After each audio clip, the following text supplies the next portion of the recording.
Yes, Mark's here.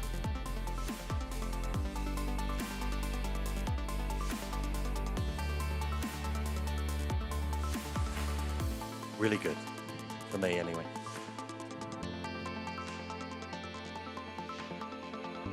I couldn't hear Dave. We've got 7 seconds to live broadcast.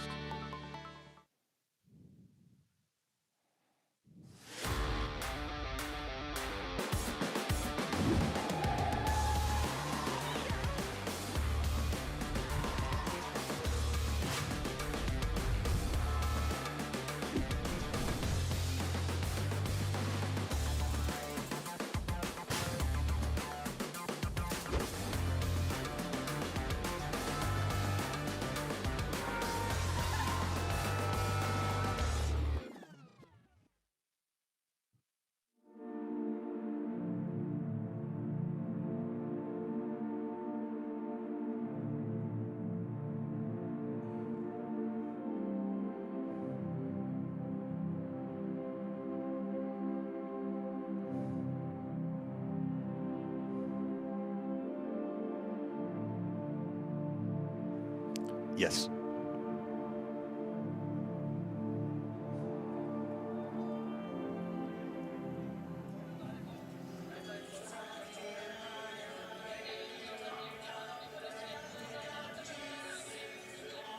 Well, a very warm Sunday welcome to Oberhof in Germany, our second day of action, and today is International Luge Day. It's a beautiful sunny day in the green heart of Germany, in the Thuringian forest, and we're set for a terrific day of doubles action. And then something I think we were increasingly looking forward to yesterday, the mixed team relay.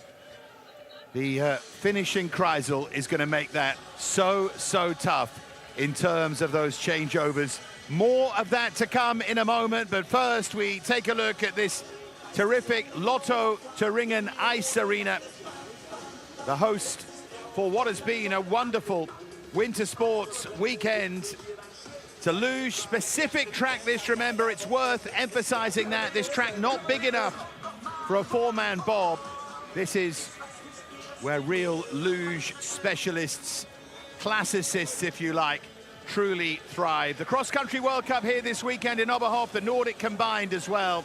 That big ceremony on Friday night in the town square has set up a beautiful day of racing yesterday. Triumph for Jonas Müller yet again, and for the local girl Merle Frabel at her home track. Today, it's all about the doubles. It's whether Wendel and Alt initially can keep their tremendous run going, and then later on, well, what a battle, as it always is. Egler and Kipp, great success at this track for Zalina Egler, and also powerful German presence in Eitberger, Maschine, and of course Degenhardt and Rosenthal are winners from last week. The 2-time Olympian Mark Hatton is live with us. I'm delighted to say these are the final preparations, and the Olympics get ever closer on the horizon, Mark.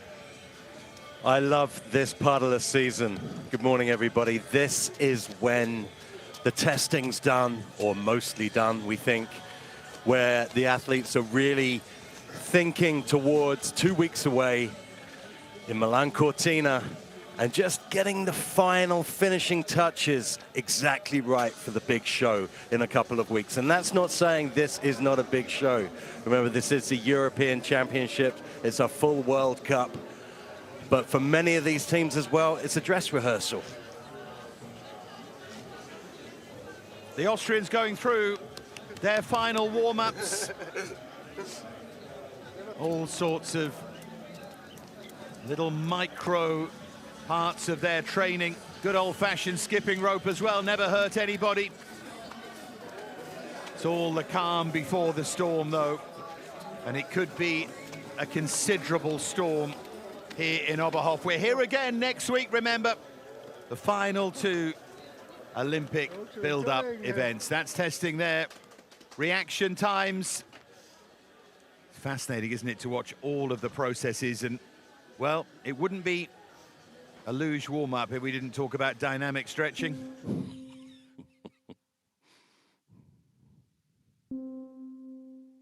Well, they continue to go through their routines, and we wait for our men's doubles to get underway. It's men's doubles 1 and 2, followed by women's doubles 1 and 2, and then it will be the team relay. All of that to come, and what should be an excellent day.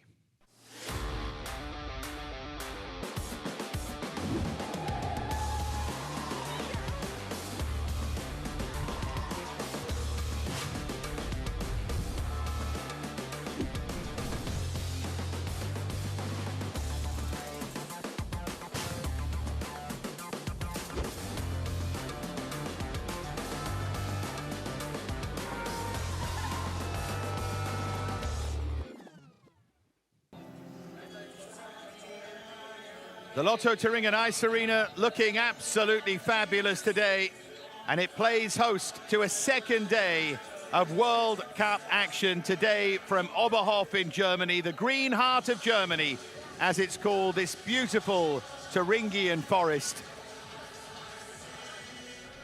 And we take a look at what lies in wait for our athletes here. We get underway with the men's doubles, an estimated maximum speed of 122, which is very, very fast down here, because it all happens so very, very quickly for you. Here's our virtual look at things. Turn 4, so important. You carry speed from there into that signature sequence, the S combination, and then finishing at that Ziel curver, the Kreisel. Unusual, this course, in that it finishes with that Kreisel, which adds, of course, so much difficulty here. So this is how this grand old place looks right now. This is our POV, and our two-time Olympian Mark Hatton will talk us through. Dropping into the track from curve 4. This is where it's so important to be so smooth. This is curve 7 into curve 8. This is the gateway to the labyrinth. 9, 10, this is where the action happens. 10 to 11, big high curve. Just go across to 12, get a nice little bit across. Another high curve, super high in that curve. You dive out onto this long straightaway and then into the Kreisel. So important to be on the right-hand side into the Kreisel. You get shot out of the Kreisel. Try to avoid that left wall. I always think it's fun to see that length of time it takes the athlete to slow down. It's a sign of just how quick you're going. You can see that big mattress almost at the end to stop you if you kept going. Here's the temperature. Mark, of course, being a luge man, is a temperature obsessive, so fire away, Mark. Well, it's colder than yesterday, which is great news. When we have the warm weather, the track gets frostier quicker, and that makes a real difference for the later sliders in the order. So we're almost in winter, and we're in a position where the fantastic track crew that you can see on screen now can hopefully create a sheet of ice that's going to last for all of our sleds. You saw the track records there. Now 2 track records went yesterday. So both Müller twice and Frebel. And here's the men's doubles first run. And just in terms of the weather, by the way, sunshades are going to be closed in curves 4, 6, 11, 13, and 14. That's where the sun is shining down. And they'll monitor the sun movement, open more sunshades, as they did yesterday, as soon as possible in those curves. All of the other curves right now are open. So there is your weather update. Here are the fans, 15,000 of them over the course of the weekend at this venue. It's quite a lot of planning to bring that many cups. Form of a picnic anyway, bit of glühwein thrown in there probably early in the morning to keep you warm. And they're not quite packing that stand out yet, but they will do. They were yesterday as the day develops. And they're here for a great spectacle as well in the shape of that mixed team relay. And these luge fans come in all shapes and sizes, and some of them just want to go and build snowmen. So, the doubles are going to get underway, the men's doubles that is, and just to remind you, it's going to be competitions in their entirety. So men's doubles 1 and 2, followed by women's doubles 1 and 2.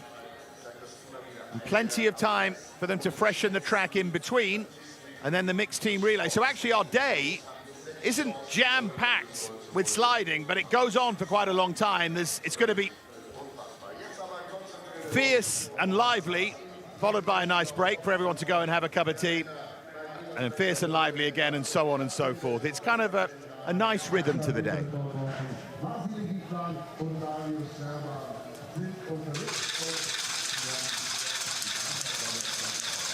It will be Vasily Gitlan and Darius Serban, who was 17th here last December, the Romanian pair, 18th on the Olympic qualifying list, so they will go as a Romanian #1 pair, providing that's all ratified by the Romanian Olympic Federation. And they'll be the ones with the fresh ice to get things underway. Always feels like an opportunity. And here they go, Gitlan and Serban, to set us underway for what should be a terrific day's racing here. And of course, so tough to control for these men's double sleds. We call it a technical track. Well, that becomes ever harder when there are two of you. It really does. They have to be in perfect harmony. This is curve 10, just bumping on a little early, and into 11. You see how much higher the sleds go, just dropping the feet into 12, gets it back on. How much higher they're going than on the other tracks we've seen this season. And here they come around that finishing Kreisel. And that's the time they set, 42.764. A few errors along the way there. That's not necessarily going to stand the test of time, I don't think, but they have that run out of the way. Well, the track's looking good, that's for sure. Very shiny, looks very fast. It is a possibility we may see another track record today. That was where they fell out of 9. Now this labyrinth from 8 through to 11. The curves are so short, so if you do make a mistake, you don't have a lot of curve in which to fix that mistake.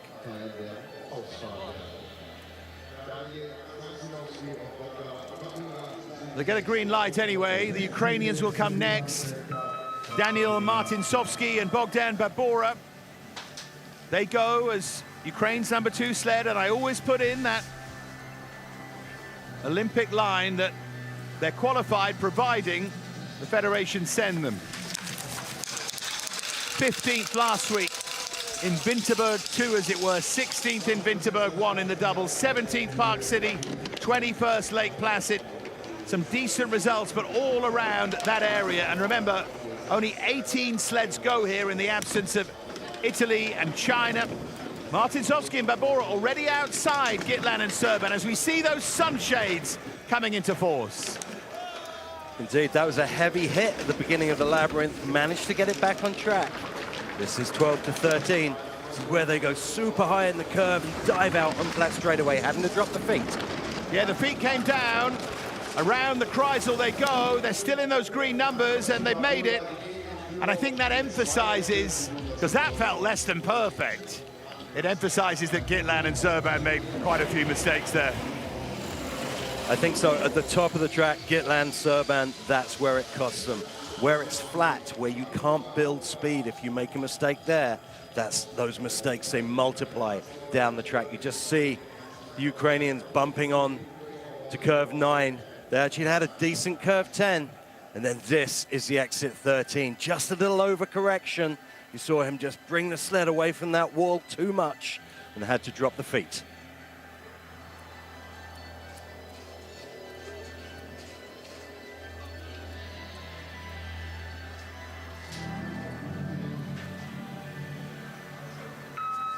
Hoy and Kashmar come next. Our second Ukrainian pair. They're the Ukraine #1 sled. Qualifying again via the Nations Cup.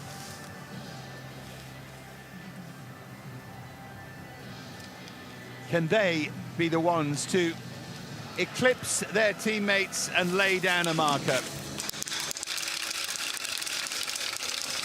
As long as those numbers, if you're new to Luge, are green at the bottom, that clock that's ticking, they're okay, and they've turned red. It was a slow start from Hoy and Kashmar, who've given themselves work to do here. They have that positive speed on the ramp is so important. especially in doubles where the times are usually a little closer. It's a nice entrance to the labyrinth. 10-11's looking good, so they hopefully pick up time through this bottom section. There's been some damage done, but they're starting to catch up. They are, aren't they? You can see the time's improving, and now they're level, and now they go green and back to red. It's going to be mega tight. Around the Kreisel, yes! Just do it. 65 thousandths for Hoy and Kashmar, they take over. Mighty close between them and their teammates. That inter-team rivalry rears its head again. They're going to be the happy ones going into run number 2.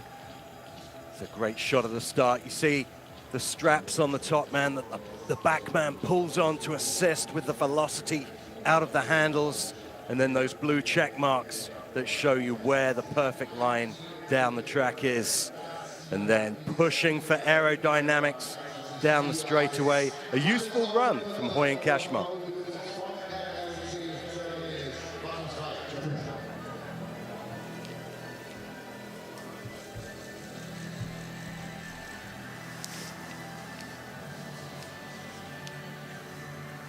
Olemwender and Gubitz won here last December, second last January. They love this place.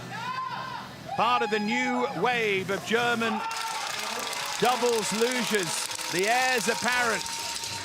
The world champions in Whistler as well. These two can really lay down a marker. You do wonder if they've been testing stuff this year. They haven't had a lightning quick year, but they're always looking there or thereabouts. And as you see, into the lead by over a quarter of a second. 10-11's good. Low line round, curve 11. Just puts them into a little skid, into 12, but this is building and building to almost half a second. Half a second. Feet come down, though, from Olemwender Gubitz. Big correction there. How much has that cost them? Nothing. They extended. Olemwender and Gubitz doing really well to right that wrong, and they confidently take over here. Shake of the head, because they know it could have been quicker. And this is what separates the excellent from the very, very good, is if you make a mistake, what are you going to do to fix it? How quickly can you fix it? And how much can you arrest that loss of time from the mistake? Do you see that transition from 10 to 11, the low line round 11? Now, I like that if you can stick the exit. That's a skid where they had to drop the feet, but the fix was absolutely perfect.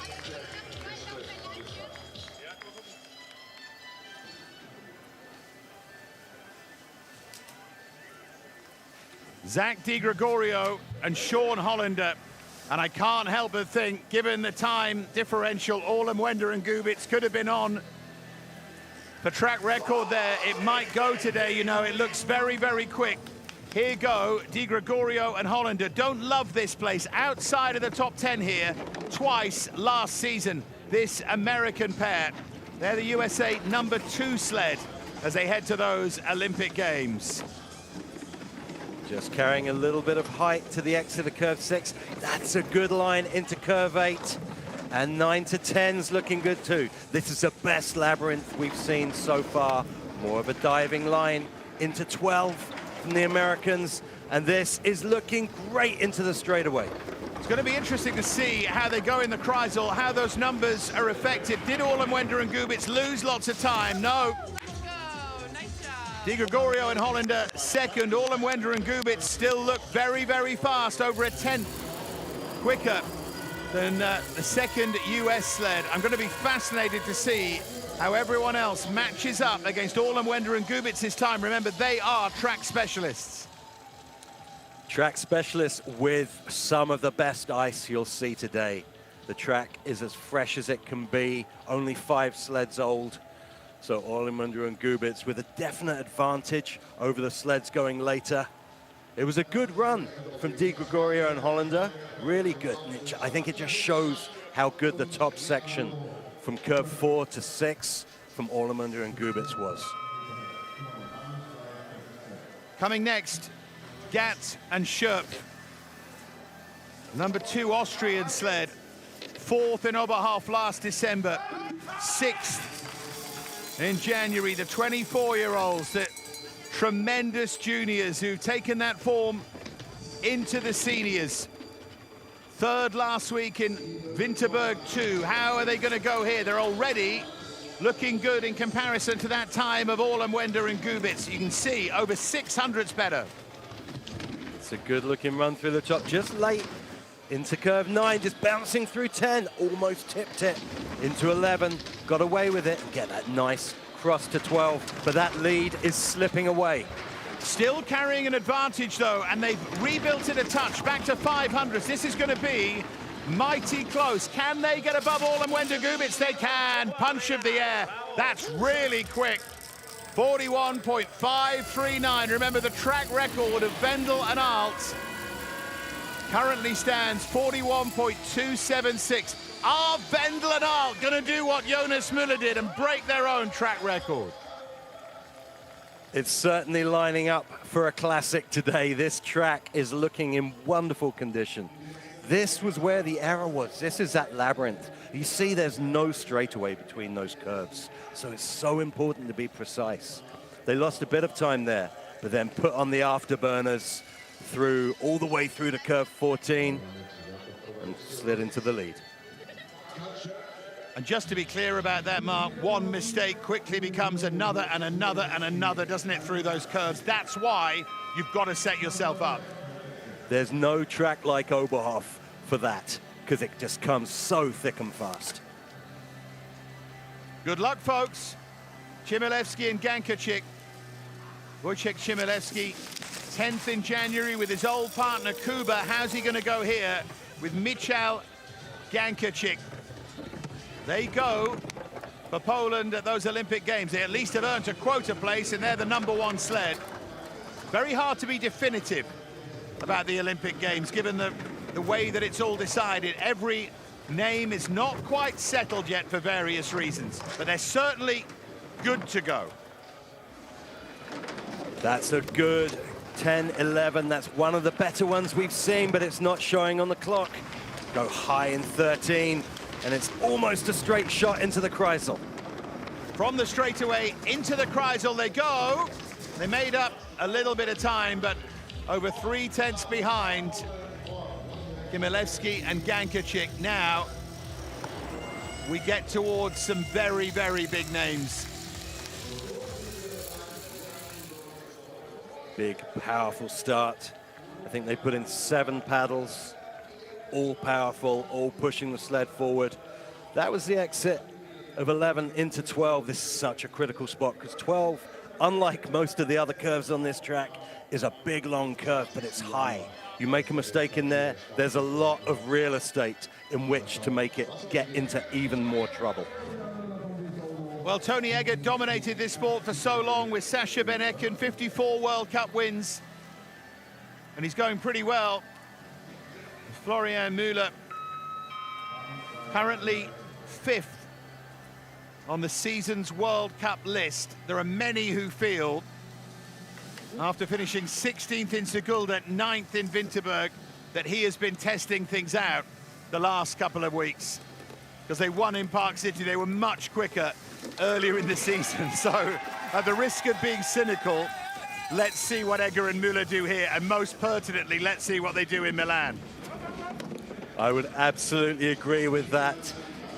Tony Egger is a mad scientist. He loves to test sleds, loves to test setups. And he will continue testing all the way through to the Olympics. They've dropped back there through the top curves, looking a little ragged, but it's not always that tidy with Tony Egger anyway. He is excellent at carrying speed, and he's cutting that lead. And he's into the lead. The great egg race becomes the great luge race as they come around the finishing Kreisel, and they lead. And there is a statement from Egger and Müller, and everyone's getting closer and closer to that track record. More time shaved off. Well, it certainly wasn't perfect from the Germans, but that bottom section was super fast. It looked through the top, when you looked at the clock, that possibly this was another test that was going to be consigned to the scrap heap. You see him just bump on there. But Tony Eggert, that sled running beautifully through those bottom curves, and obviously with a top driver like Eggert on top, you know it's going to be precise.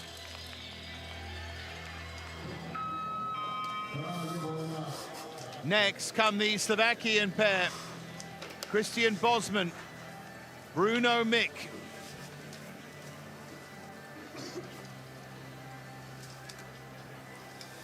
They will go to the Olympics, all things being equal, as the Slovakian number ones didn't finish in Winterberg last time. What can they produce here? They wouldn't be expected to trouble that time of Eggert and Müller, but let's see, 8th fastest start. I would have said they needed an electrifying start to have any chance of going close here. Yes, they're very young, these two, just made the jump up from the junior ranks onto the World Cup Tour this season, just bumping onto curve 10.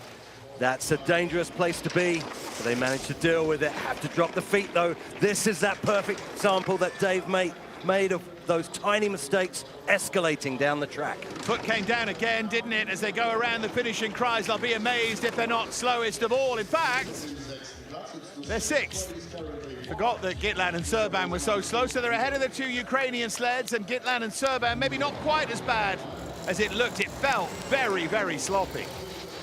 It was ragged from that middle of that labyrinth section, from curve 9 down.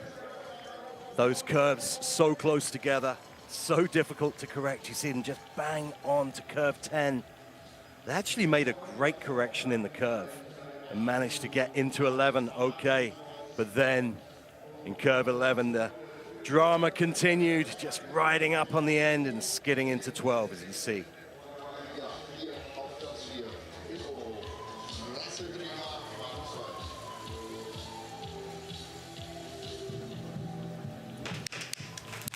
How big might things get in Milan Cortina for these two?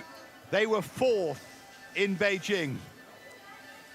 They're dreaming of better. Bots and Pluma, 8th last week, but 4th on that Olympic qualifying list. The Latvian number 1 sled.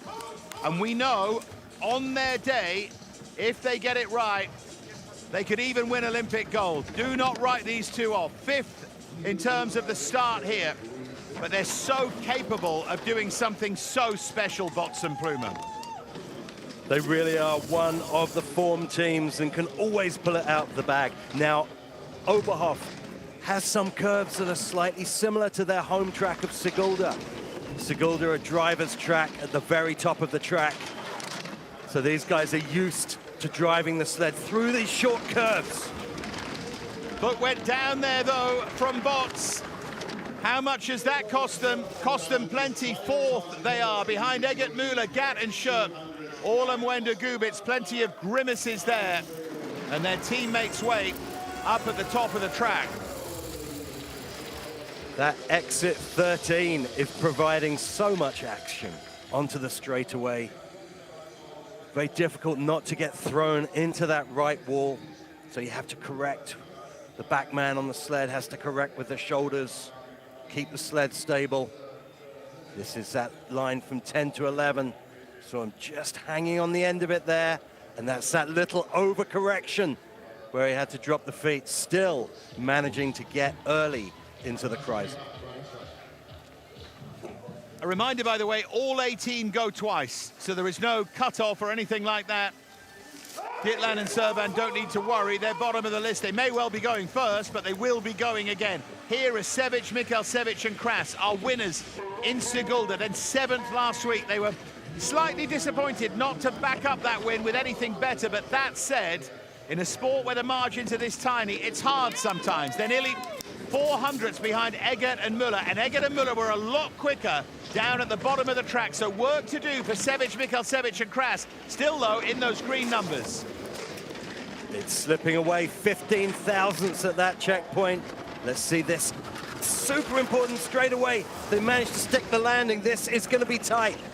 You can see them building speed for the Kreisel. Where's it taken them? It's taken them 4th, ahead of Bots and Pluma, but they lost time down at the bottom. But you can so often see with those splits when a pair like Eggert and Müller have gone that quick over the last 10 or 12 seconds, it's amazing how often that happens. They go green to red and stay red because that time was made up by Eggert and Müller at the bottom. I tell you, they're going to take some beating here. That was a fascinating run from Eggert and Müller. That bottom section, a real turbocharged final 3 curves. Mikkel Sevic and Krasts, who are chasing down Bots and Bloom these days, didn't do too much wrong. I know I mentioned the Great Egg Race, a reference to a television show from the 1980s from the UK. Not necessarily a reference to the teenagers, that one, so it's a fabulous science show. Back to the world of luge, very realistically now. Stoy and Kindle, 4th in the Olympic test event, and in the World Cup standings, they proudly stand in 6th right now. They will certainly be medal hopes, no question about that. And we know that they're going to be there okay. And we know that Kindle will be there in the singles, and there they are in green numbers already at the top. But remember what I said about Eggert and Müller in that bottom part of the track.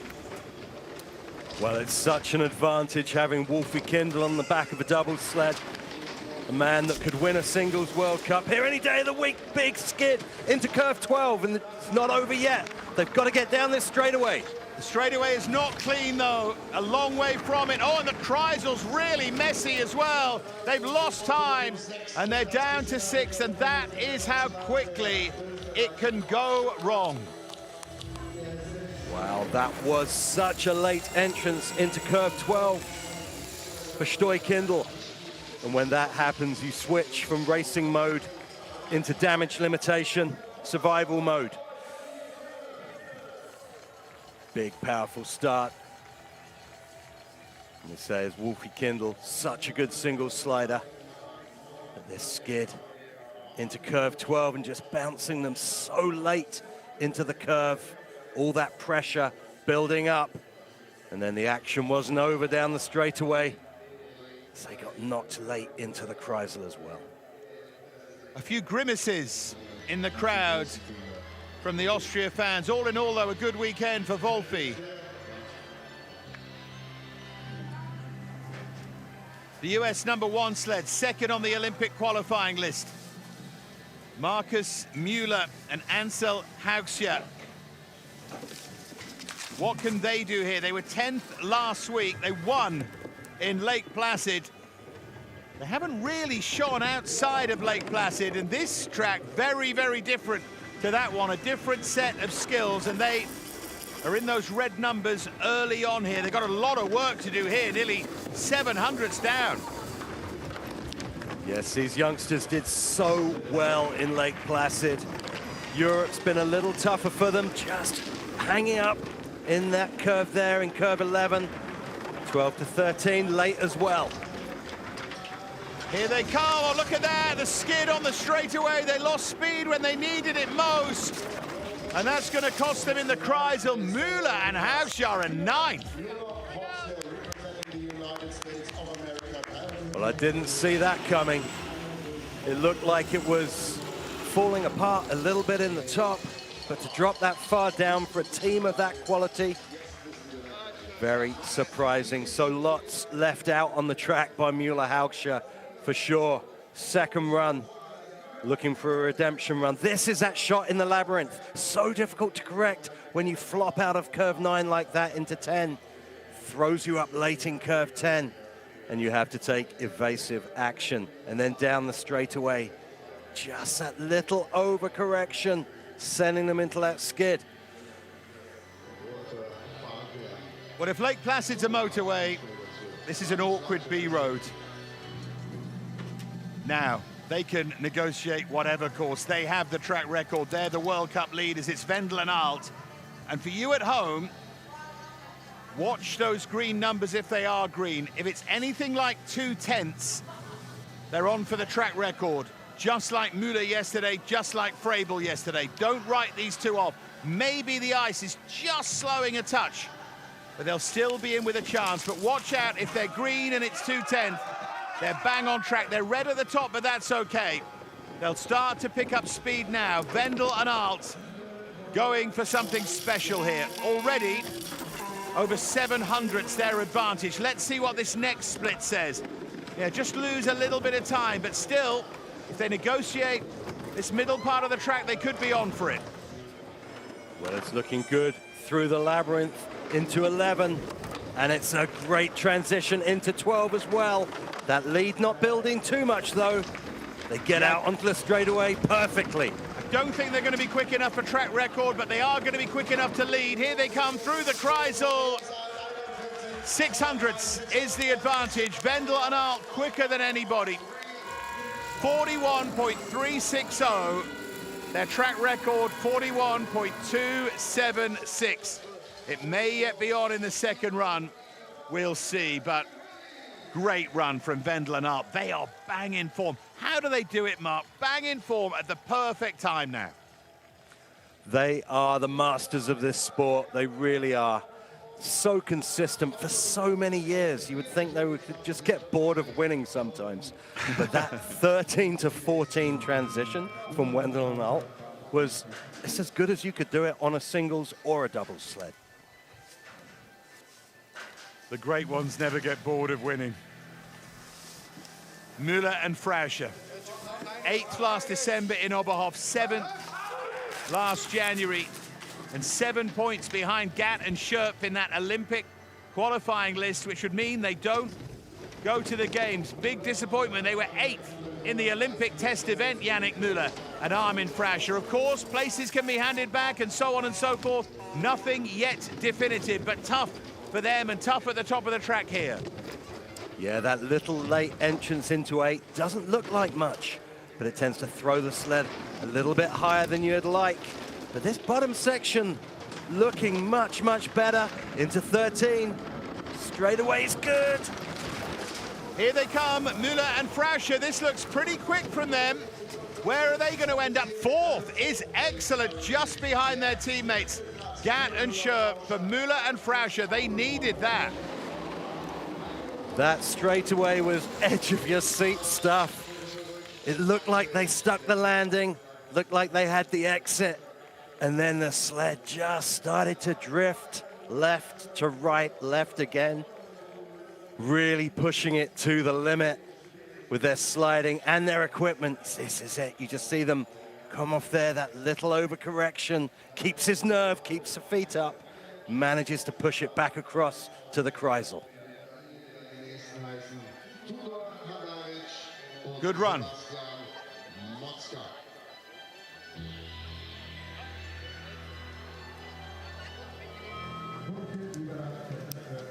The clock ticks as there are 3 pairs to go in the first run of our men's doubles. Then we'll have a break, and it will be the second run of the men's before both runs of the women's, then the team relay. Handerich and Mostja, the Romanians, outside of those Olympic qualifying places.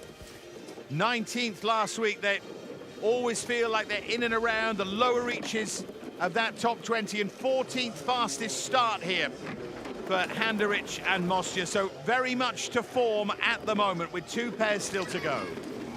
Yeah, looked like they were struggling for grip in those upper curves. Got it back together. Looked like he lost his visor in the track. His visor's fallen off in the labyrinth, almost over. Well, you can see it clearly. The visor has gone. It makes it devilishly difficult. Look at that.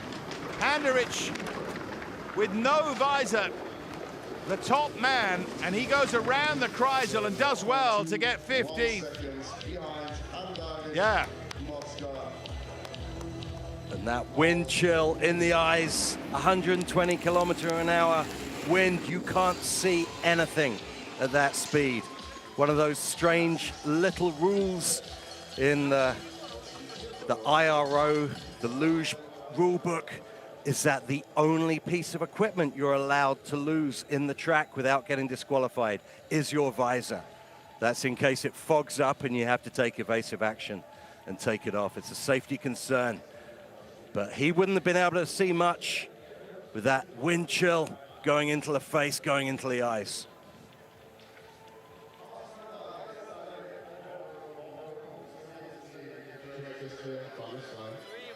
Yeah, not surprised he's put his sunglasses on.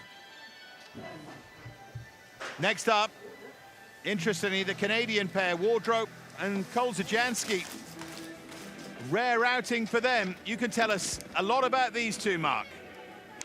Well, yes, these guys, #1 Canadian doubles pair. But Devon Wardrope blew out his shoulder in pre-season, came back, and it went again. Full dislocation, nasty injury. He's been out for the whole season. And I've got to say, Kolzajanski's showing his skills on a singles sled as well, and showing himself to be a very useful singles slider. It's a good-looking run here from the Canadians. Just no positive speed at the top. There's that straightaway, and here's the Kreisel, and they are still on that Olympic qualifying list with an asterisk next to their name. If they can tick some more boxes, they could yet go. Nearly a second behind. I don't know how many boxes that has ticked. But Wardrope and Zajanski seriously playing catch-up. They really are. They've been off the sled all season. They've lost some of that understanding of what the other athlete's doing. And also, just on the start, with that big shoulder injury, very difficult to get that velocity that we know they're capable of. It was just such bad timing at the beginning of the season. But this is what they're capable of. Look at that line from 13 to 14. Look at the position of Devon Wardrope on the sled. Finally, and remember, all 18 will go again in round about 40 minutes' time once they've freshened up the track. They're going to give it the full freshen up, aren't they? They're going to look at things properly. 35 to 40 minutes that takes. So it should be very clear racing conditions again. But here go Panchuk and Mutz. Third Ukrainian team here. Can one of them make an impact? At the moment, they're 13th with Hoyan Kashmar, 15th with Martin Sofsky and Babora. Finally, it's Panchuk and Mutz, also down that Olympic qualifying list, also will not be going. Well, it's a little slow through the top, and they're losing more time, 3.5 tenths back. Just saw a flash from a camera there. That can be very, very difficult to deal with when you're going past at this speed. 11 just hanging on, almost over there, sideways into 12. They did very well to hold on, Panchuk and Mutz, but haven't done themselves too many favors here. This might be over a second outside the time of Vendel and Alt. It is, it's well over. Yeah, it's poor. Panchuk and Mutz, I think, confirm themselves as the Ukraine #3 sled. They would have been hoping something crazy like top 3 here, and you know, you put pressure on others, but no chance there. Too many mistakes, and that concludes our opening run of the men's doubles here. There is that sideways slide. Did a great job to correct that in the end of the curve. It's one of those longer curves on the track where you can correct the mistake, but when you're going sideways like that, it's like pulling on the handbrake, and so much damage is done.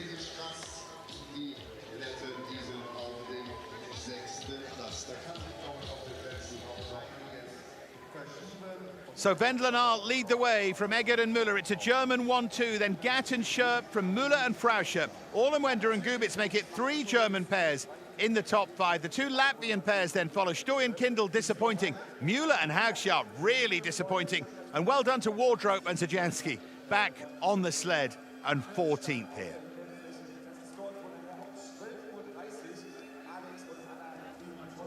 So that is the early story from the Thuringen Ice Arena in the Thuringian Forest in the beating green heart of Germany here in Oberhof. Of course, the story will continue. The men's doubles second run will be coming our way in round about 45 minutes time.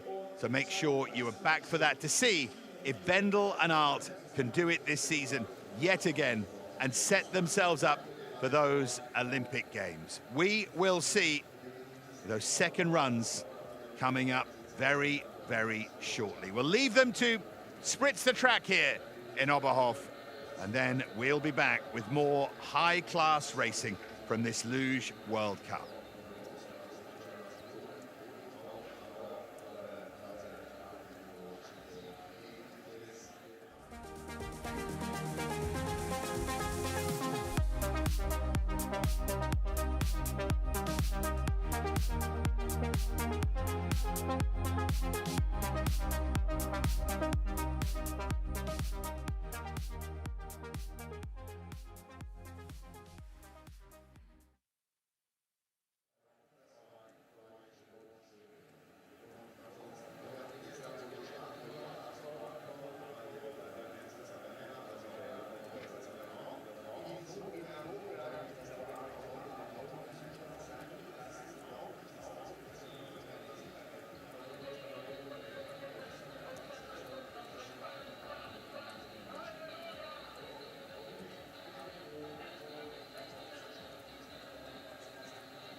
And welcome back to you from Oberhof in Germany, from the Lotto Thuringen Ice Arena in the Thuringian Forest, the green heart of Germany, as they call it.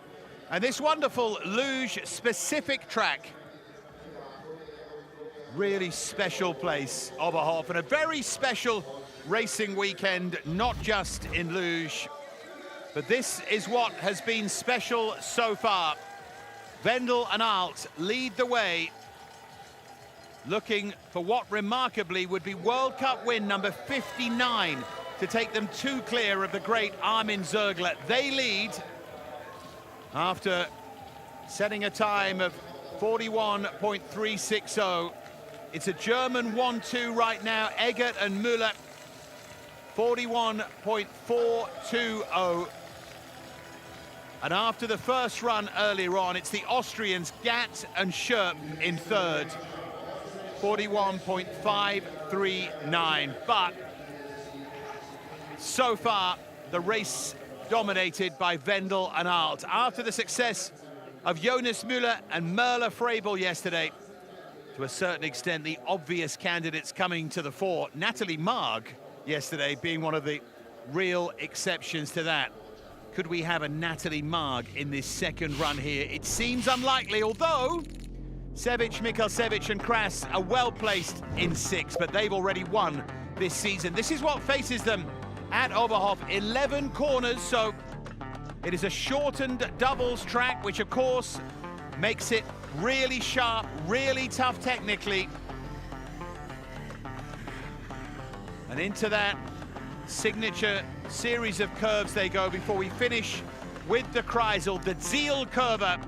There's going to be so much fun in the team relay later on. Now, the 2-time Olympian Mark Hatton is with us here, as he has been all season, as he will be for the Winter Olympics in Milan Cortina. I do hope you're enjoying his excellent analysis, and of course it continues here with our POV. I love this shot. This is what you see when you're on the sled. This is where you have to be so calm, so relaxed through these top curves. Any mistake you make here multiplies down the track. This is a labyrinth. 8, 9, 10 comes so fast into this big sweeping curve 11. And then 12, the longer curve, and then high up in 13, and you dive out thunder towards the Kreisel, this long round curve, almost 360 degrees, shoot through the finish line and try to avoid that left wall on the exit. Look how long it takes to slow down. Very, very fast. And remember, all of that is much trickier with a double sled. Much more can go wrong, especially if you're chasing it. Panchuk and Mutz, the Ukrainians, will get us underway. 3 Ukrainian pairs in that bottom 6. Effectively, Di Gregorio and Hollander and Müller and Haugschar with work to do. Plenty of it as well, but it's Wendel and Alt who will go last and go for win number 59 in the World Cup. What a career.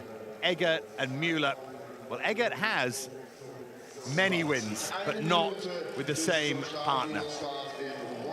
That's what makes Wendel and Alt so remarkable. So you can see the stands have started to fill out. Maybe a few, early Sunday mornings coped with. Cup of coffee and doubtless a very nice pastry, and away you go. Get the coat on and get down and go on, sir, blow your horn. There you go. And again. All right, calm down. They come in all shapes and sizes, luge fans of all ages. This is a place to discover your inner child, isn't it? He's got a rattle on the go. I think he's just broken it. And we're ready to get the racing underway.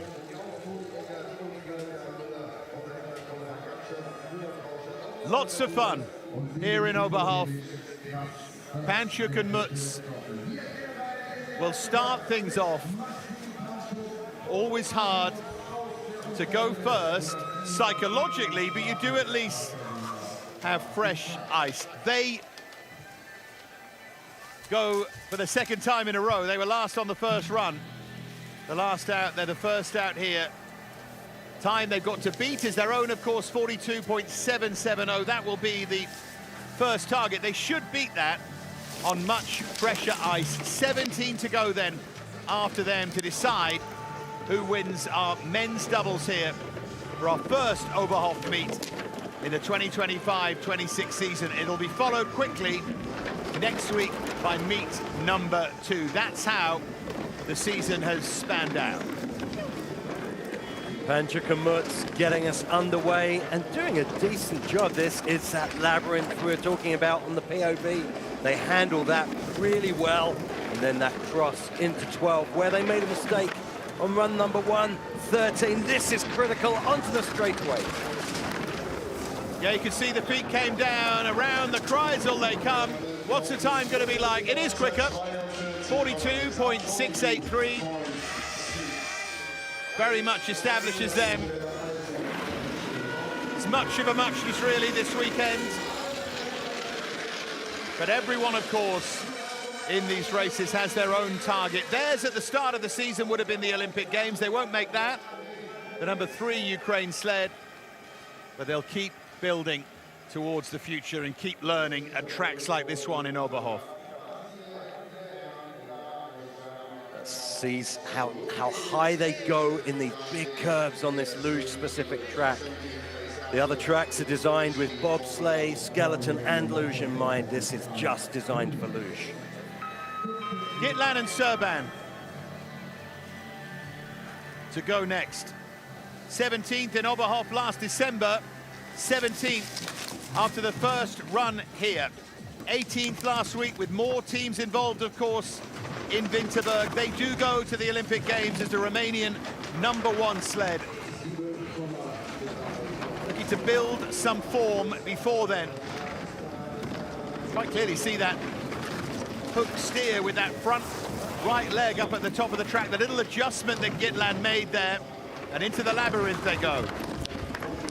And it's a decent labyrinth as well, and a good straight shot into 12.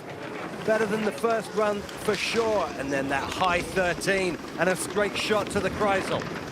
Into the Kreisel, the sunshades add some drama, don't they? They're going to be quicker, they're going to be a lot quicker. Gitlan and Serban, again, significantly faster than their first run, 42.230. Way quicker, half a second quicker. It shows just how much faster the fresh ice is. Absolutely, and also for Gitlan Serban, just shows what they're capable of when everything's going their way. A much better run than run number 1, but you see that sheen on the ice. It's like glass at the moment.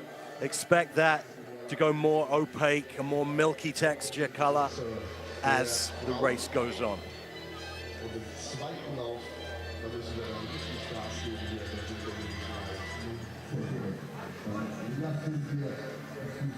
Handeric and Mostia, the Romanians wait. Have to keep yourself calm, just a slight delay. 20th on that Olympic qualifying list, so they don't go. 19th last week. Anything in the top 15 would be a decent result for Handeric and Mostia. As I said, everyone has their own targets here. They were 12th in our first race of the season in Winterberg, but haven't bettered that since. Those inter-team battles coming to the fore as well. Aiming to be the top Romanian team. Handeric and Motska back a little bit though from their teammates, just bumping onto that curve there. That makes the labyrinth so difficult if you don't get it right at the beginning. Almost over out of 11 as well. You see the feet come down to try and steady them. This is one of those cases that Mark always mentioned. 1, 2 mistakes become 4, 5, 6, 7. Around the Kreisel they go. And actually do quite well in the end to only drop that amount of time because they were all over the place there. Yeah, that was a rodeo for the Romanians. Andrika Motska using all the track, especially down that straightaway. And that super high line in the exit. Here's that skid from 11 to 12. Such a nasty place to make a mistake because 12 is such a big curve. It's so high, so much can go wrong. Did very well to keep the sled shiny side down on the exit of 13, but that's probably a run to forget for Andrika Motska. Coming next, Ukrainian pair, the number 2s, who were 17th on the overall list, who do have their place in the Olympic Games. Daniil Martinsovsky and Bogdan Babora. Starting here in 15th, we start to see the business end of this men's doubles looming over the horizon here. What part will Martinsovsky and Babora play in that? They have the advantage early over Gitlan and Serban. They'll look to extend that and look to get as high into that top 15 as they possibly can. Martinsovsky and Babora, very fast paddles on the start to get the sled going, just bumping on to curve 9, but actually make a great labyrinth and a good cross into the big, long curve 12. Looks nice and smooth, doesn't it? There they are in the straightaway, heading into that Kreisel. They're picking up speed here, 110 kilometers per hour, and they do lead. They lost a little bit of time, actually, but they take over from Gitlan and Serban, and they are the new ones to set the standards here. A very clean run all the way up to the exit of 13. Dropped his feet. We'll hopefully see shortly. This is a great shot of the start. You see that fresh ice, shiny, no frost growing through the ice. And then that high line round 12. This was where the mistake happened. Had to drop the feet. You see, just economy of effort, doing the bare minimum with his feet to try and stop any loss of velocity.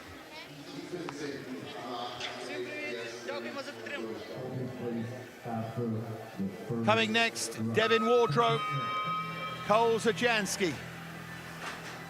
Reunited. Wardrope dealing with that awful shoulder injury, an awful injury to have in this sport of all sports. You can see having to really use those shoulders at the start. They started in a respectable 14th, Wardrope and Zajanski. Can they improve? Well, you know, with these Canadians, they always drive clean lines. Well, not always, most of the time. But you can just see on the start, a little bit sheepish on the start, just not giving it full power. Looking after that shoulder leading into the Olympics, having to drop the anchors going into 12. Yeah, feet came down, but they remain in those green numbers. Will that maintain, though? Because it must have cost them time. Wardrope and Zajanski are inside by 7 thousandths. These are those tiny margins, having to drop the feet out of curve 13, and that mistake as well, out of 11. Just see, not the power we're used to seeing on the start. And then that transition into 12, where your brain switches from racing mode into just getting out the other end of that curve. And then the mistake escalated, but they'll be happy to be back on track, back in World Cup, and looking forward to Milan. Coming next, Igor Hoy, Nazari Kashmar, Ukrainian's #1 sled. In terms of Olympic qualifying anyway. I mean, there's not much between them. Their inter-team rivalry more significant than many. They start in 13th, ahead of Panchuk Mutz, looking to get back ahead of Martinsovsky and Babora, who currently lie in 2nd. Wardrope and Zajanski lead the way right now. 12 to go after this. Oyen Kaczmar, 19th in that Olympic test event. 14th in Winterberg. Their highlight so far. Here they go. And they're already losing time up at the top of the track. Every tiny mistake on a double sled will be compounded, will be reflected in that time. And it's ticking away from the Ukrainians here. And it's a short track as well. Just under 1,000 meters. So you make mistakes at the top. You run out of track really quickly when you try to rectify it. Just 700ths back, but into the green by 700ths. Yeah, they pick up speed, they keep picking up speed. This might be enough, you know. Here they come, it is enough. Wonderful, Kreisel. They picked up speed on that straightaway and then they whipped around. And over 2/10 their advantage in the end, remarkably, really. Yeah, they didn't bring all the speed to the start. And looking at those splits in the early days, it looked to any gambling person that Wardrobe Zajanski would stay in the top spot. But as you say, Dave, that Kreisel just accelerating the whole way through. A wonderful exit 13 down the straightaway and really bringing the speed when it matters. Next up, Bosman and Mick. See, one of the fans there was trying to get their race number as a souvenir. Autograph not enough for him. So the Slovakians start in 12th. A top 10 finish for them would be something of a boost, certainly. They go to the Olympics as Slovakia's number ones. Some good moments so far this season. 11th in Winterberg, 11th in Zagulda as well. Let's see if they can go better than that here, Bosman and Mick. Well, they're building good speed in the top. These guys just come up from the junior ranks. 10-11's good. And they just come up on the exit. They get knocked away from 12, but they're keeping their calm. And they're building that lead to 1.5 tenths. Yeah, they're looking really good, aren't they now? Over 2/10, Bosman and Mick. This might be the run to take them top 10 if they get this final part of the track right. Oh, and they do. Well over 3/10 of a second for Bosman and Mick, and they take over with the fastest time of the second run. The first to go under 42 on the second run. And that puts them in decent shape. Well, it was a good top section. They had a little problem in curve 6. But other than that, the bottom section was great. Very high in 12. But they kept their calm, dealt with it. And that's that section, exit Kreisel. You see how they hit across the finish line. That is what's going to make our team relay later on today when the athletes have to sit up, hit the touchpad. A real delight. Here's our first redemption run. Couple of those out there. Müller and Haugsjahr poor. 41.856, only 11th. Few have got a bit to put right. Their teammates as well. Stoyan Kindle too. But let's focus now on Müller and Haugsjahr. Remember, winners in Lake Placid, they go to the Olympics as the USA's highest ranked sled in terms of the qualification anyway. And you would expect the advantage over Bosman and Mick, and they've increased it nearly half a second. They've got so much to play with down here, but they want to be surging higher up that leaderboard. It's a solid cushion for sure, half a second at that checkpoint. That's that entrance to the labyrinth. And you see when you get that first curve right, the rest follow. 11 to 12's good. Expect this to build into this big high curve 13. It continues to build a little bit offline on that straightaway as they come to the Kreisel. Might have cost them a split second or two, but they're going to surely take the lead. They do by over half a second. Didn't cost them much. Müller and Haugsjahr now fastest in our second run, and significantly faster than they were first time around. Yes, pressurized, but still a much better run. Definitely a little bit of redemption for the Americans. See the foot coming up under the runner to lift it up. That hook steer into the start curve. This was where the problem happened. just getting shot across towards the crowd, towards that right wall out of curve 13, and having to take some evasive action, but still keeping that half a second lead.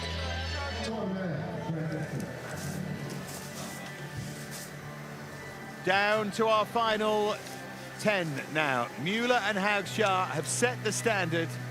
Chmielewski and Gankarczyk, the Poles, would love a top 10 finish or better. A single figure finish would be lovely for them. Let's see how good that Müller-Haugscher mark was, because Chmielewski and Gankarczyk don't have too much time to play with here. That's good though. Already over a tenth quicker than the Americans to this point. Big, strong top man, Wojtek Chmielewski. Gankarczyk, the new back man on the sled, doing a good job through that labyrinth. It's a little choppy, but it's okay. And the perfect entrance into 12 is going to set them up nicely for 13. And you can see just how tight these turns are. You can see that it's luge specific if you watch really carefully. Under the sunshades they go, they're into the red. They're second. Müller and Haugscher were very, very quick. And Chmielewski and Gankarczyk have not been able to match them. So Müller and Haugscher are guaranteed top 10. Mistakes up in the top. That labyrinth was choppy for sure. See just some fall off the curve into curve 10. When that happens, it throws you up high in the exit and drops you out into curve 11. That was the line through 12. A little high, but again, the damage done further up at the top of the track. So difficult to make up that time once it's lost. It's amazing how often we see it, and I know there's a pure logic to it. You see an error, it's not reflected in a check time, then it is in the next one. Because of course it's cost them speed over the piece rather than in that instant. It's logical when you think about it, it's quite counterintuitive when you're watching.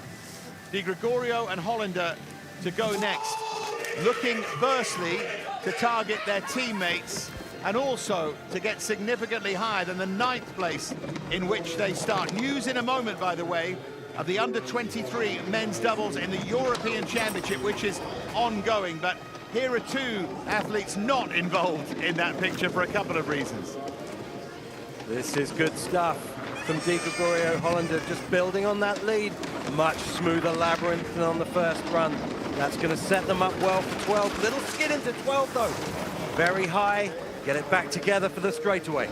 Oh, and they're not particularly straight on the straightaway. A bump off that right-hand wall. They target Müller and Haugscher. Around the Kreisel they go. They're good. They're good. Over a 10th inside their teammates. And it is Di Gregorio and Hollander with the fastest time of the second run who take over from Müller and Haugscher. And that news, I promised, Bosman and Mick, gold for Slovakia in the under-23 men's doubles, the European Championship. Martin Zovsky and Babora with silver for Ukraine. Panchuk and Mutz with bronze for Ukraine in the under-23 European Championship. Remember, not everyone, well, obviously eligible for that.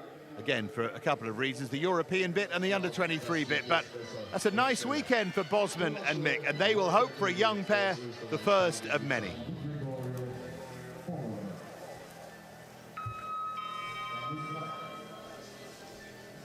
Coming next, Stoy and Kindle. Kindle goes to the games in singles. It was that big race-off yesterday, but that was an underperforming first run in doubles. And if there's any measure of race-off here, they need to fly down this second run, Stoy and Kindle, with Müller-Frauscher and Gat Scherp well ahead of them. They're inside the time of Di Gregorio and Hollander. That's the important thing for them at the moment. Building on that lead, they doubled that advantage they found on the start. It's a good entrance to 9 as well. 10's one of the best we've seen.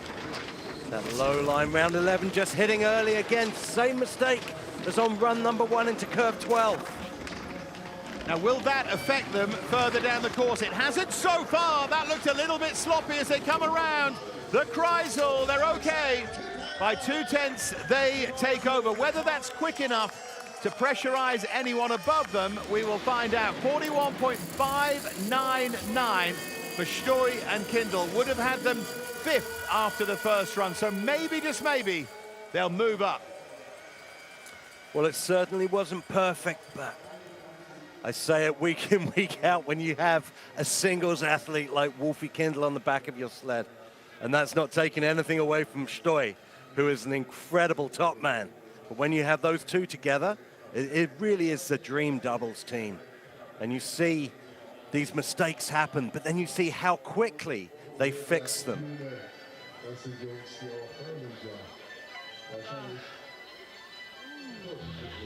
Two Latvian pairs to go.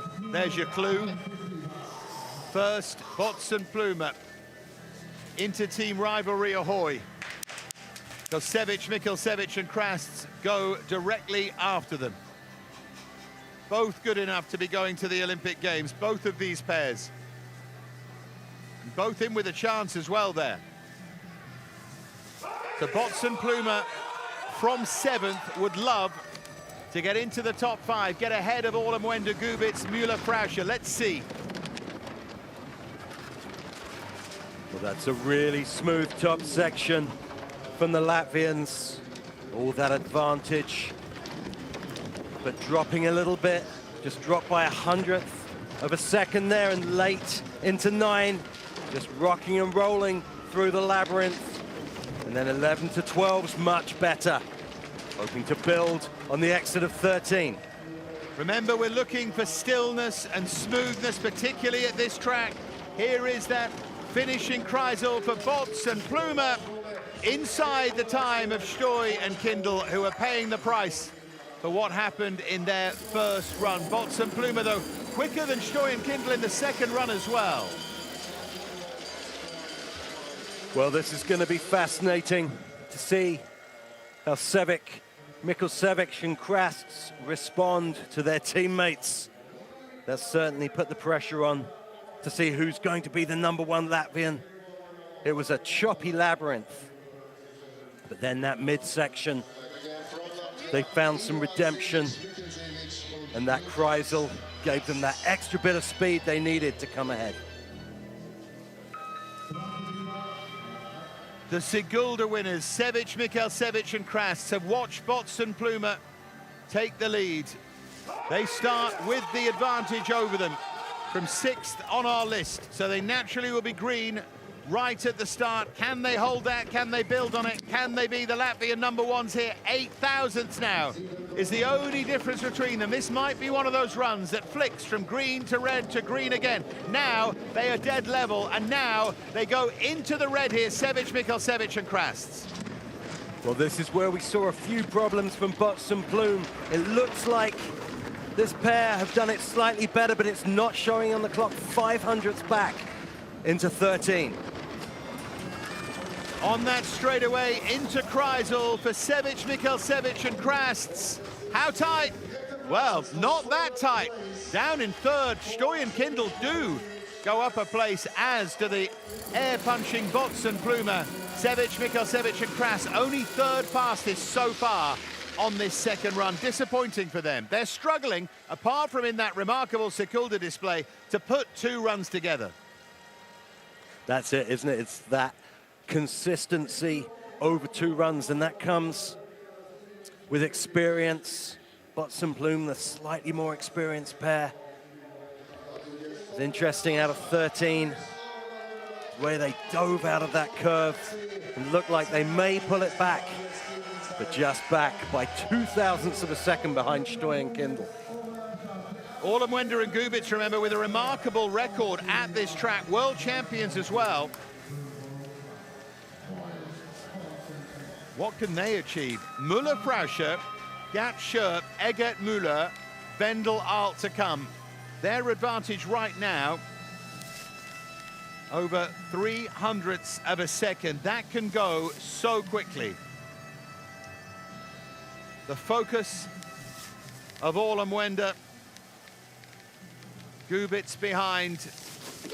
Now we see them go. Now we see that power, that torque, that energy up at the top of the track to try and stay inside that time. Bots and Plumer, they're 2,000s outside it, up at the top. So Bots and Plumer outstarted them, but back into the green, Olamwenda and Gubitz go. This is going to be mighty close. Any of these remaining teams are well within touching distance of the podium. It's a good labyrinth into 11, and 11 to 12, one of the smoothest we've seen so far today, building on that lead. That's a great recovery from Olamwenda Gubitz. A bang off the wall, though, on the straightaway. Has it cost them any speed at all? Going into Kreisel, no, it hasn't. Just under 900ths they lead. They have the advantage from Bots and Plumer with 4 to go. Well, that's a 10th quicker than their last run. That's going to put the pressure on Müller-Frauscher, who are just a few hundredths ahead of them. Final instructions at the start. And then that long, high curve out of 13. This was the hit against the wall that Dave referenced. You see some ice just flying up from the steels, but fixing that mistake, managing to carry that speed into the Kreisel. So Müller-Frauscher to go next. The ice faster on this second run. Few have gone quicker. These two are going to have to. Chasing down Olamwenda and Gubitz. We've seen just how important the top of the track, settling into position, finding that stillness, that smoothness, trying to shave off every single thousandth of a second. And Müller and Frauscher doing that fairly effectively at the moment. The advantage, though, is 100th of a second. And now they go into the red. Now they're behind Olamwenda and Gubitz. Well, it's a good labyrinth, but they're high on the exit of 11. 12's good as well. You see they're following those blue check marks into the straightaway. They're losing time, though, Müller and Frauscher. Into Kreisel they go. Remember, European Championship is a race within a race. Müller-Frauscher only third. Olamwenda and Gubitz know if one more is slower than them, they're on the podium. And that means a European Championship medal. Well, Müller-Frauscher not really doing too much wrong on that run. Shows what a heater Olamwenda and Gubitz threw down before them. See the start, and then that short transition from curve 10 to 11. 11, such a critical curve, because after it is that huge high curve 12, where so much can go wrong.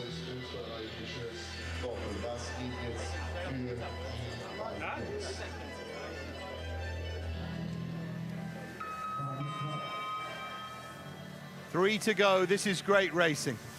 Olamwenda and Gubitz lead. Gatt and Schurp to go now for Austria, followed by two further German sleds. Could we be on the brink of a German 1-2-3? These are the two who can do something about it as they target Olamwenda and Gubitz. If Gatt and Schurp don't beat Olamwenda and Gubitz here, then the Germans are guaranteed a European Championship medal. The advantage, though, is still over a 10th of a second. It's comfortable right now for Gatt and Schurp. This is silky through the top of the track, just bumping onto 10. But he keeps soft, keeps relaxed. Just gets knocked into 12. Drops down a little bit by a couple of hundredths. It's whether those micro errors cost them further. They've cost them a little bit of time.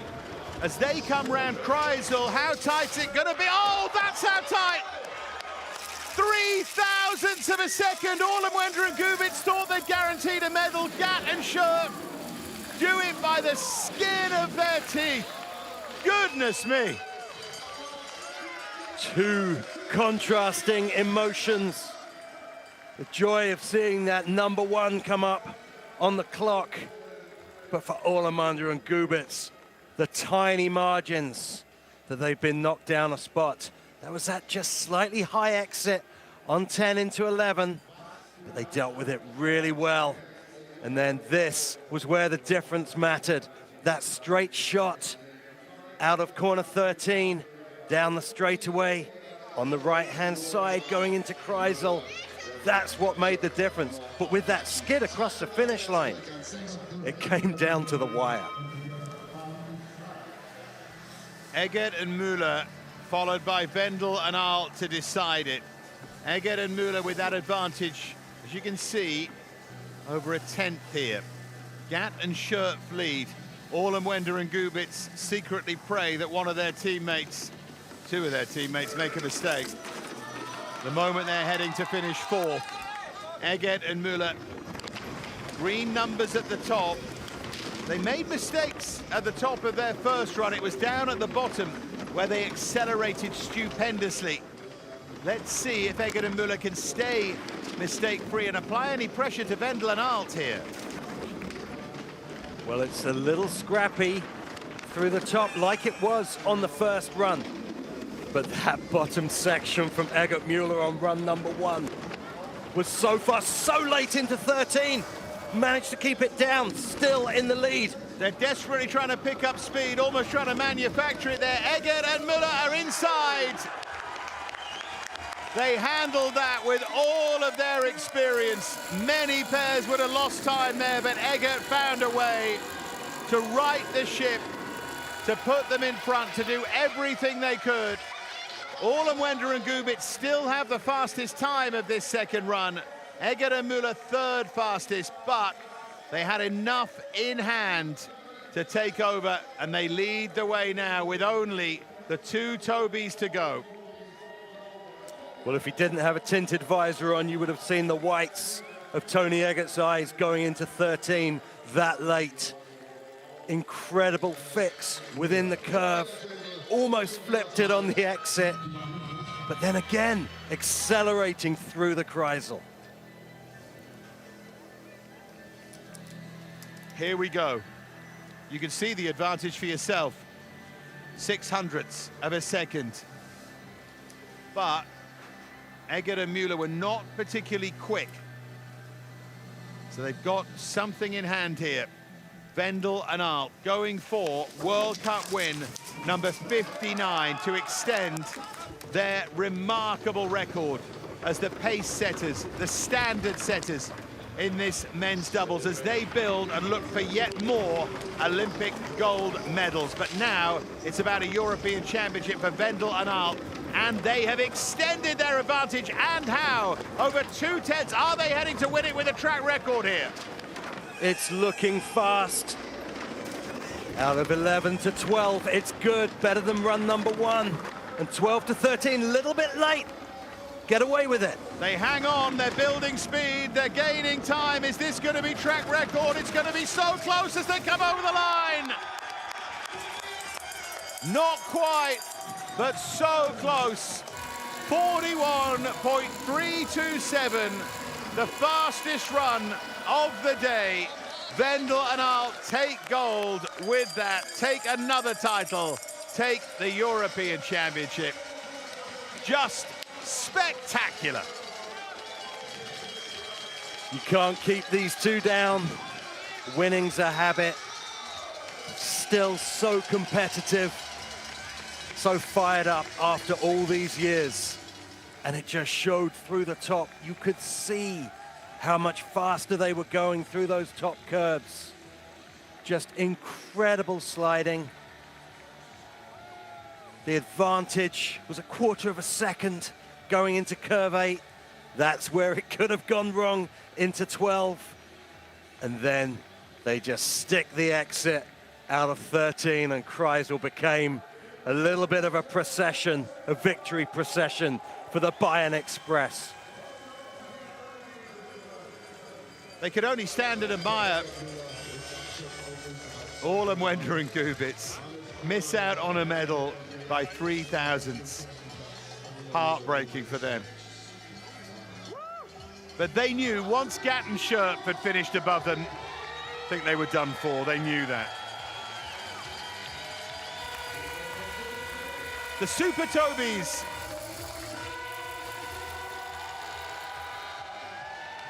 The Kings of Oberhof.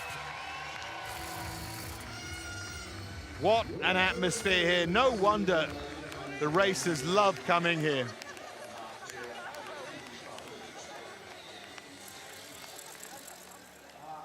So confirmation of the results. Wendel and Alt win again, and they'll extend their lead at the top of the World Cup standings. Eggert and Müller will move up from their current 5th for sure. Gatt and Scherp, I think, will maintain in 2nd, and a few disappointments down that list.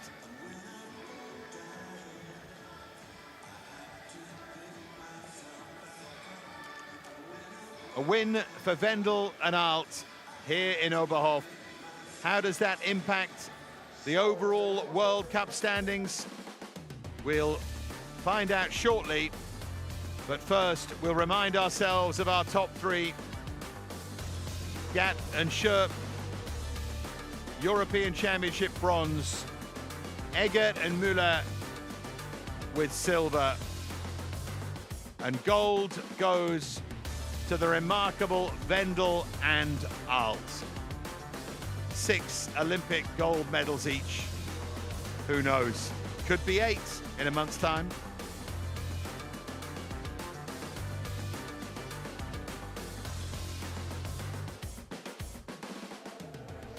Great to see the respect from Orlenwender and Gubic, cheering them over the line as well. So there are the final results. The 57th European Championship means that Gatt and Scherp do get bronze. They only change a little bit lower down the list. And Bosman and Mick, under 23 European Championship gold medal for them.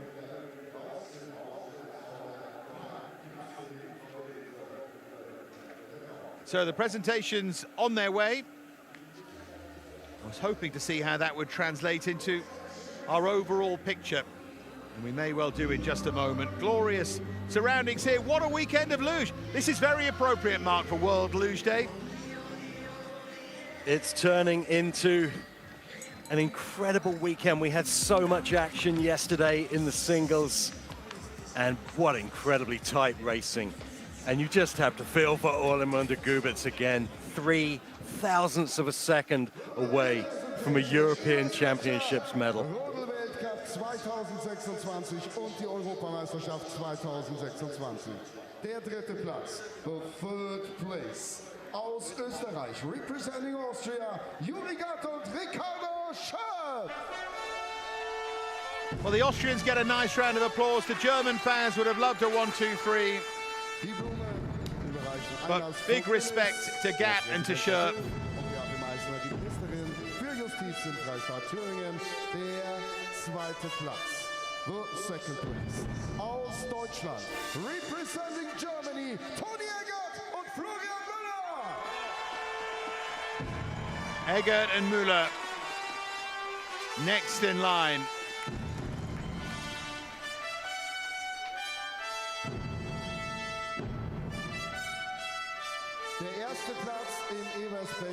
And now our winners.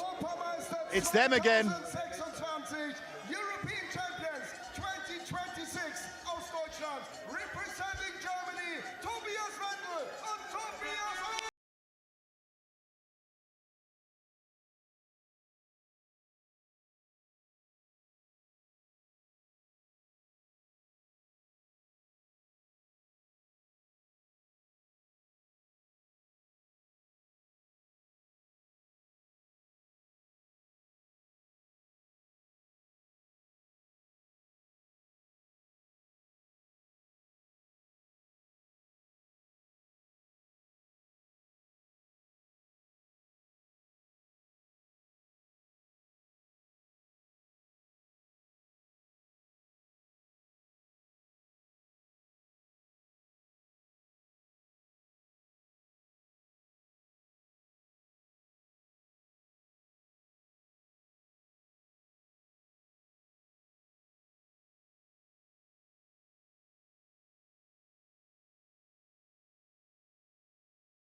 Germans and 2 Austrians making up the European Championship podium here in Oberhof 2026.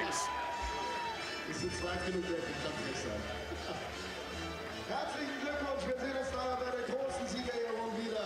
Sensationell, meine Damen und Herren. Women's doubles to come, followed by the team relay, leg 5 of 6 of that team relay before it takes a break. Well, we have it in the Olympics, of course, but in a World Cup sense, the mixed event will be back in Oberhof next week. Nice blue skies here in Thuringia, and hopefully we can start to hear from those involved. Let's see. What a picture, eh? Absolutely glorious here in Oberhof.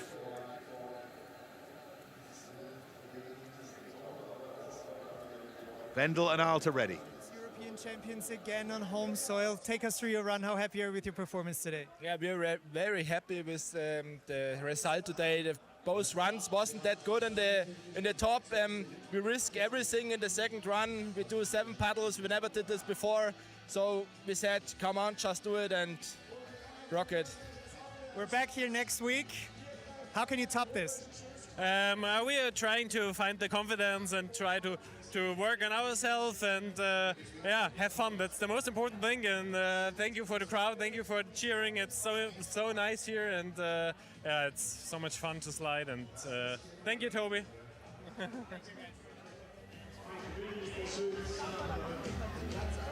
That's nice. It was nice to hear from Alt. We don't normally hear from him. Wendel does all the talking, so nice to hear that touch of emotion, and thanks for his partner as well. Time maybe to catch up with the other podium athletes. It's always difficult to grab them in the scramble, but our man is doing his best. But they've got Sweet Caroline going here now as well.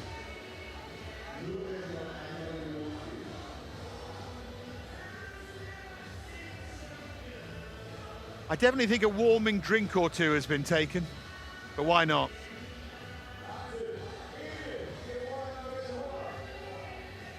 Not by everyone.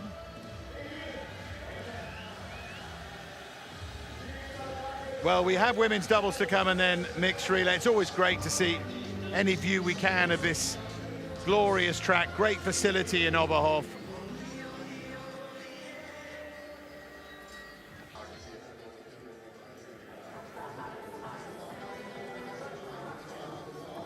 I suspect we're hearing from the winners and no one else. That seems to be the message. And so we'll be back with our women's doubles to follow, and then the team relay. But Wendel and Alt, kings of Oberhof.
EPA MFR32 Euro Sport Output.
Charlie, diese Musik, ist das nicht schön?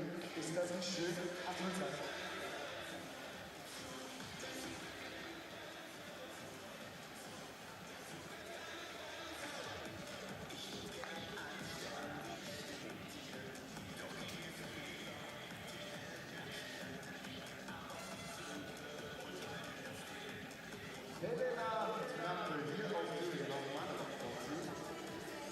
ist die Vorderung von den Bahnhofsbreitscheid, dass wir alle Bahnarbeiter raus auf den Bahnhof sein können. Die Track immediately, Bahnhofsbreit, die Vorläuferin, die wir genannt haben.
Glorious surroundings here in central Germany, the Lotto to Ring and Ice Arena. We've already had the men's doubles, a win for Wendel and Alt, number 59 of their remarkable World Cup careers. And now in front of us, the women's doubles, and this gives you an idea of just what they face. 946 meters the drop, the maximum speed 122. 11 corners, but so much can happen, so much can go wrong. 13 sleds in these women's doubles. They start from there and they have to gather speed into that signature combination. See that S shape around to the finishing Kreisel. And as we always say, it looks so simple. You have to be smooth. You have to be in control, nice and still. A luge-specific track. Mark Hatton, our two-time Olympian with the Olympic Games on the horizon, is here to talk us through the POV. Into curve 4 we go. So important to be smooth, to be relaxed in these top curves. Build as much time as you can until it gets really fast through the bottom. Curve 8, this is the gateway to the labyrinth. Look how fast these curves come. Curve 11, a big tall curve, fires you across to 12. This is where we saw some mistakes earlier. And then 13, out onto that straightaway. There's going to be action there, I guarantee it. Into Kreisel, out you come. You've got to keep it off that left wall. And up the finish line you go. And then you slow, and it reminds us of just how quick the athletes are going. It is truly remarkable, that point of view. Always great to see it. What about the temperature? It's a bit warm for you, isn't it, Mark? It is, we're back into autumn, almost summer. 5.3 degrees air temperature. Now what that means is that the track crew, you see them spraying the track now with that hose. See the coaches testing the ice temperatures. It means the track crew have got to work exceptionally hard to keep this ice in good condition from the first sled to the last sled. And this is where the mechanics come into play as well in how they set the sleds up. The start list, we begin with Strammateraro and Manolescu. Remember, no Italians here, no Chinese pairs here either. Italy training at Milan Cortina ahead of their Olympic Games. China, because of visa issues, aren't here. And Degenhardt and Rosenthal, who won last week, will not be at the Olympic Games, almost certainly. So too Chan and Gordon. Places are very limited in that women's doubles all around the Olympics, really. And so it's tough. It's really, really tough. They'd need an injury, really, to have any chance of taking part now. Why are we listening to this song? It is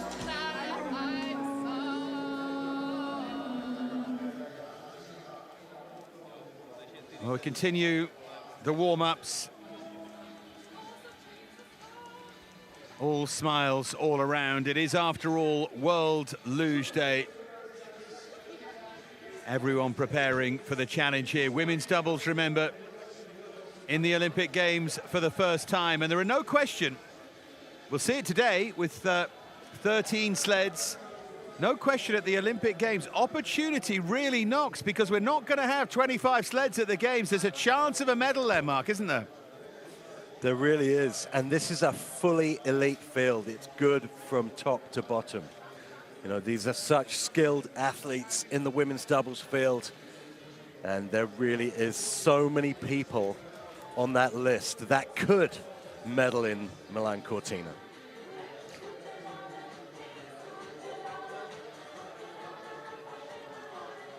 It's great to see you enjoying yourselves, folks, but must have been a glue vine involved.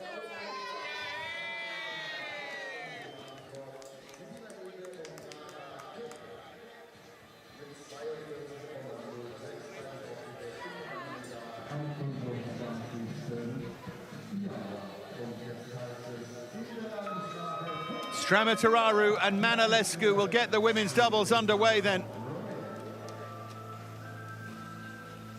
The X-Files music's back. Thought we'd managed to escape that from yesterday, but you can hear it booming around the place as they try and jazz things up. It doesn't need jazzing up, I promise you. Vastly experienced Raluca Stramatararu, 40-something and still sliding. What an athlete, what a great character. And Manolescu on the bottom here as they look to set the standard. And sleds like this will look to take advantage of those who aren't here and try and force their way up that leaderboard. And you've got to say, with someone like Raluca Stramatararu driving this sled, that experience as a singles athlete. Remember, she came 7th in the Pyeongchang Olympics in the women's singles. Just a little late into 12 there. This track will really suit Raluca. Suiting them at the moment. All of that excellent technical ability as they head into Kreisel. 43.181 is the standard set by Stramatararu and Manolescu. Solid run from the Romanians for sure. Little problem though going into curve 12. Curve 12, such a critical curve. It's a big curve, it's a tall curve. And when you have that much height in a curve, so much can go wrong. It's not a curve. The exit of 11, you see them just fall off. They hit the right wall and get fired in late into that curve. And that's when your mindset switches from racing to making sure you get out of that curve in one piece. Next up, the Germans, Stork and Patz. Now, they were 4th after the first run in Winterberg at the start of the season, didn't finish the second, and then they were 4th last week. These high standards, they certainly don't go to the Olympic Games. Now, they had good junior form, and they're starting to build into that in the seniors. That was a really good week, and last year in Oberhof, 6th place twice in both meets, so don't write these two off here, Stork and Patz. Looks like home field advantage for the Germans. Really smooth through the top curves, and look at that advantage. Already a quarter of a second. That's a perfect 10-11 as well. This is a really decent showing from Storch and Patz, but they skid into 12, get it back under control. Just see that tiny skid. It was a really good picture, but it's a very, very smooth straightaway. They've recovered superbly with real grace and determination, and look at that. Way inside the time of Stramatararu and Manolescu. Now we'll find out as the run continues just how good that was, but it was certainly an excellent recovery. It really was. The top section was absolutely millimeter perfect. The start curve was smooth, and they continued as they meant to go on. But then that's the skid into 12. Thankfully, it happened close to the curve, and when that happens close to the curve, the G-force in the curve almost stops the skid for you. This is that line you want. You need to get so close to that right-hand wall into that finish curve, that finishing Kreisel. And then, as we saw in the men's doubles, you can pick up so much time through the finish curve.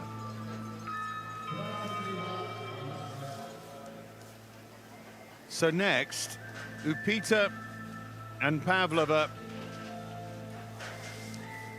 who are level on points in the Olympic qualifying list with Roberznitsa and Bogdanova, but edge ahead of them as the #1 sled. That may yet be up for grabs, though. Remember, the Latvian Olympic Committee can make their own choice, but Upita and Pavlova narrowly ahead of Roberznitsa and Bogdanova. So little between them. Already red numbers up at the top of the track here, though, because Stork and Pats were very, very quick indeed. That time from Stork and Pats could stand the test of time. This is the entrance to the labyrinth. Again, smooth, but just a little high. On the exit of 10, they get it back together, and it's a great line into 12. You can see they go under the sunshade there to try and protect the ice. Just outside the time by over 2/10 of Stork and Pats, and into the final sunshade around the Kreisel. And into second they go, Upita and Pavlova. Not too much wrong with that run from the Latvians. Pavlova, her first season on World Cup, just 17 years old on the back of that sled. It's a good, powerful start. They just hung up in the exit of 10. This is 13. You see them just rise up on the exit, having to correct. But that's the line you want, that early entrance into Kreisel. Means you don't have to do nearly as much work in the entrance. And when you don't have to do work, it means you don't create friction between steel and ice. Next up, Nikola Domovic, Dominika Pivkovska. Now, they've had a good, solid season. They were 5th in the 2020 Winter Youth Games. They came through that youth program, 11th in Park City, 9th Lake Placid, 9th again, a top 10 Sigulda, 14th last week. They will go to the Olympic Games, 11th on that list. And a chance with a reduced field here to get another top 10 for Nikola Domovic and Dominika Pivkovska. And that's a good, sharp start from the Polish athletes, but now outside the time of Stork and Pats. Over 10th to make up already here for Domovic and Pivkovska. Stork and Pats really drove that top section perfectly. Little sharp into 9. Get it back together though, but 10-11. And then 11 to 12's good. Just bumped away a little bit, but they deal with it really nicely. Still got over 3/10, possibly more, yeah, over 4/10 to make up. If they're not careful, this is going to be over half a second. Down at the bottom, goodness me, Stork and Pats were very, very quick. It is over half a second as they skid over that finishing line. So Domovic and Pivkovska ahead of Stramatoraru and Manolescu. Remember, they'll all go in the second run. It'll be 13 and then 13 again, unless you don't finish. Stetskev and Mock to come next, but Stork and Pats' time. I know we haven't seen Egler, Kipp, Degenhardt, Rosenthal, Eitberger, Mancini yet, but it looks pretty good. It really does. They held on to 11 there. You see the Polish pair just went on a little bit early, not too much, but this is the pinch point, that exit of Kreisel.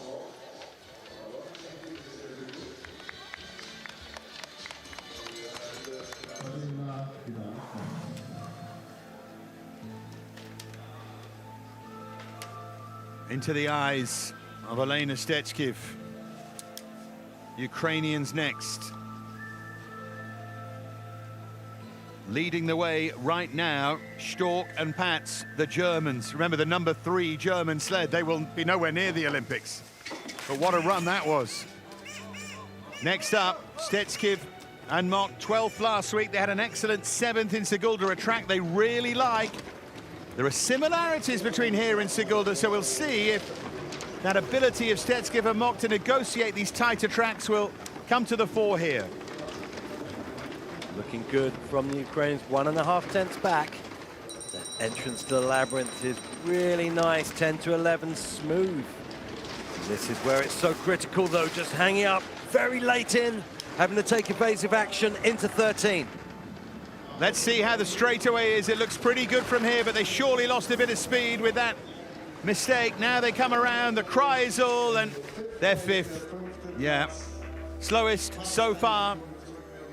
Not what was required from them. Stork and Pats' time nearly a second quicker, continues to look very, very good. Only Peter and Pavlova have got anywhere near them, and they're nearly 3/10 behind. There's so many technical curves at the top of this track. And one of the really technical sections is from curve 8 all the way down to curve 11. And their 8 to 10 was beautiful. But then here, out of 11 into 12, you see them get fired late into 12, up to the roof. And they're having to really bring the sled down hard to get into curve 13.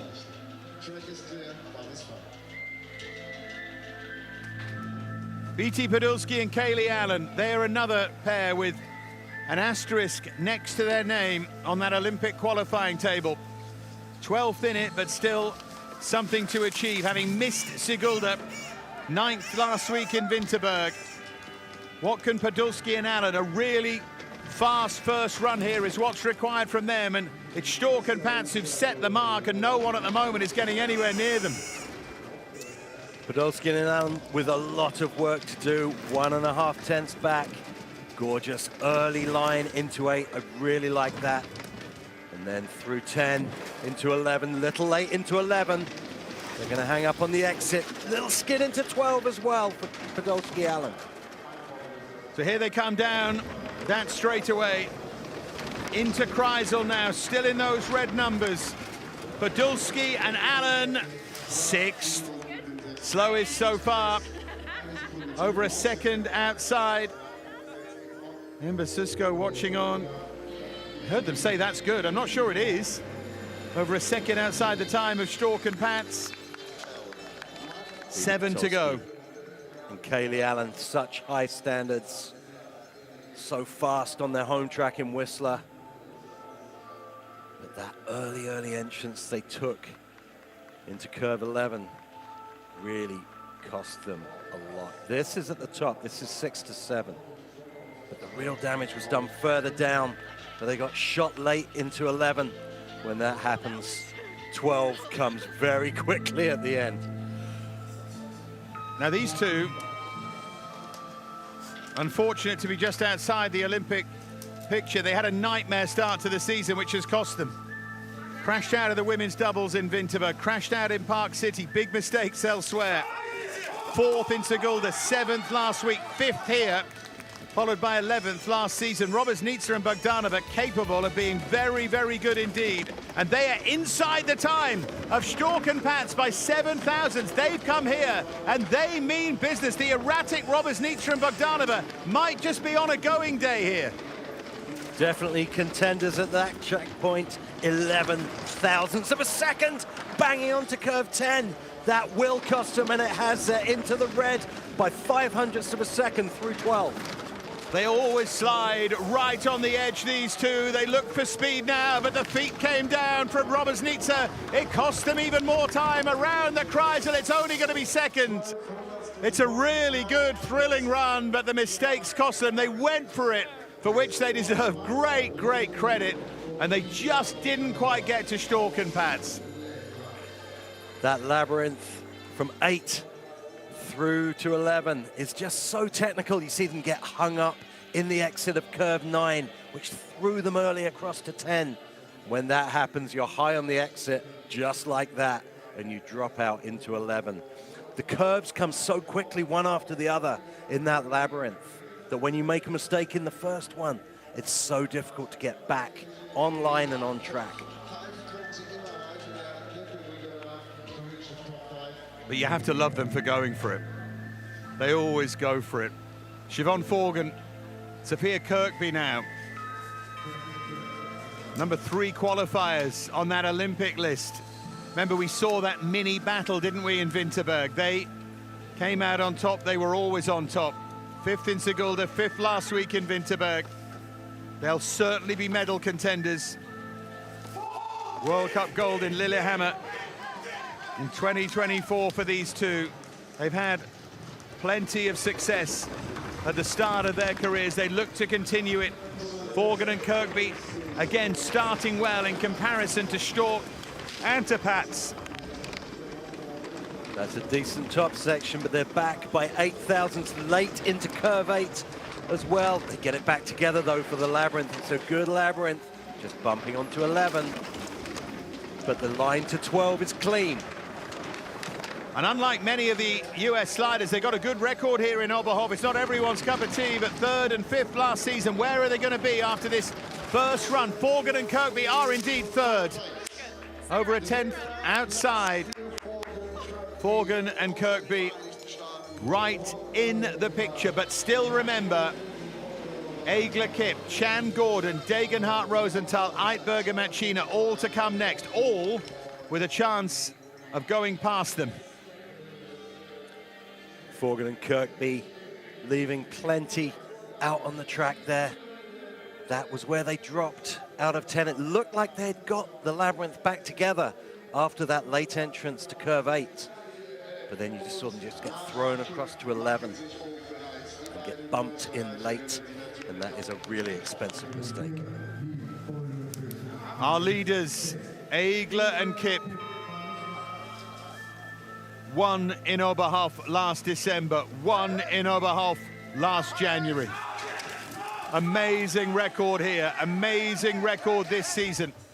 Our World Cup leaders, super consistent, capable of such brilliance. 4th fastest start, but they are the absolute queens of it further down the track as they gather momentum, as they minimize mistakes, as they look for speed, as they look to be fastest here. These two just look so smooth on and off the curbs. Lara Kipp on the back does such a great job, but they get fired late into 12. They're high, and they're late into 13. They just about hang on, though. Not their best straight away, but they're still in the green. Coming round the Kreisel, and of course they grab the lead. They too left plenty out there, but they have the advantage by over a 10th. It's going to be so fascinating to see that time in comparison with those to come, with the next 3 pairs anyway. This is shaping up to be a classic second run with all these micro errors and major errors on the track from some of the top teams like Forgan Kirkby, who you know have podium potential, Egel Kipp, who you know have podium potential, and making these errors. So much left on the track, you see them get shot late into 12 there. That's exactly what they were feeling. It's a scary place to be. Green light for Egler and Kipp. And you see Egler's body language, she always gives lots away. And she was saying, yeah, we can go quicker. Now Maya Chan, Sophia Gordon, 6th on that Olympic qualifying list. But heartbreakingly, no place for them unless something very dramatic happened. What can they do here, though? Hear them talking to each other. Maya on top, Sophia at the back, 9th here last December, 8th in January. Could they improve again? You can see the effort that goes into that start. They would look like they were struggling a bit for momentum there. Looked like they were missing a spike or two off the gloves, and they are 10th fastest at the start, the slowest start we've seen so far. Yeah, that didn't look like their usual quick start. They're dropping back. These two have so much potential. Sophia Gordon, such an accomplished singles slider through the junior ranks. So good to have someone like that on the back of the sled that really can feel the ice. And it's better through the bottom of the track, but I think they've left too much at the top. This is not like them at all. They look like they're going to be way outside, well over half a second outside. Let's take a look now. Yeah, 7/10 outside. Good job, guys. 7th place. I mean, they're quicker than 3 so far, but you have to say that's disappointing for them. As you say, their usual very high standards. And of course, 2 brilliant German pairs to come. They left so much up at the top of the track, it felt like, because the bottom section was good. This is into 11, sorry, into 13, just bumping on. Not too much wrong with the run down at the bottom. But then those less glamorous errors, those less highlight reel mistakes at the top, little skids here and there, I think really cost them. Degenhardt and Rosenthal right in the middle of their process. Big deep breaths leading to stillness and calmness. Should there be an injury, Should anyone pull out, they'll go to the Olympic Games, but as things stand, they will not. Seems incredibly brutal for a team that missed Sigulda, yes, but that was almost out of their control. Won last week in Winterberg. Having, to all intents and purposes, a brilliant season, but not good enough to get to the Games. One of the best three in the world will not be there. Could they win here to send a message? At the moment, they're inside, well inside the time of Egler and Kip. Well, if you want to send a message, you do it with a start record. Fastest start ever from a women's doubles just now from Degenhardt Rosenthal, and they're building on that. They're still in the green. 1/10 of a second. They're super quick here. Degenhardt and Rosenthal are the form pair. And look at that. They are way clear of Egler and Kip. Fabulous display from Degenhardt and Rosenthal. I wish no ill on anybody, I promise you, but it seems so harsh that they won't be in Milan Cortina. Well, you want to make a statement, see it in the eyes, a start record, and then finish it up with a track record. Incredible from Degenhardt Rosenthal. And already at these early stages of the proceedings, putting real pressure on Eitberger and Matt Sheena, who are going to go next. Track record for Degenhardt and Rosenthal. Fabulous. Eitberger, Matt Sheena will be going. And nothing wrong with that. They too have had a fine season. #1 qualifiers, no debate. Eitberger, brilliant single slider, won the singles here in 22-23. Great, great record. Red numbers at the top of the track. If Degenhardt and Rosenthal beat them here again, though, well, gets interesting, doesn't it? Dark arts of selection. We talk about that throughout the season. When you have so much depth, so much talent in your program, it's a choppy labyrinth from Eitberger, Matt Sheena. But the entrance to 12 is good. But they're 2/10 back. This is going to be tough to pull back. Yeah, they've got an awful lot to make up. They've made up a little bit of time here, Eitberger and Matt Sheena, but the target here, the time of Degenhardt Rosenthal, their third, Eitberger, Matt Sheena. So Degenhardt and Rosenthal, with Praxila and Spitzer to come, and with respect to them, they're not going to challenge them. Degenhardt and Rosenthal are going to lead. They're going to be favourites to win again. Are we on the brink of a situation in which the best current pair, results, form, everything, will not be at the Olympic Games? Starting to feel that way. I'm not going to go on about it, but it's starting to feel that way. It really is so tough to choose between these two. Very track dependent. Diana Eitberger prefers a longer track for sure. Finds speed in the bottom of the track. It was a solid run from those two. Just a little choppier though than Degenhardt and Rosenthal. Just to be clear, my issue isn't that Eitberger and Matt Sheena are going. My issue would be Degenhardt and Rosenthal should go as well. I think it'd be cruel to knock either of them out, and it is currently cruel. Anyway, people far, far, far higher up any chain with much more knowledge than me are behind all of this. Praxila and Spitzer surely will not hunt down Degenhardt and Rosenthal, but they, the young Slovakians, after seeing really good slides from Bosman and Mick, particularly in terms of those under-23 European Championships, will look to get close to that kind of achievement here.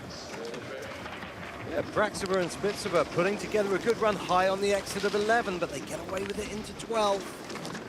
And they're early into 13 as well. This is a good run from the Slovaks.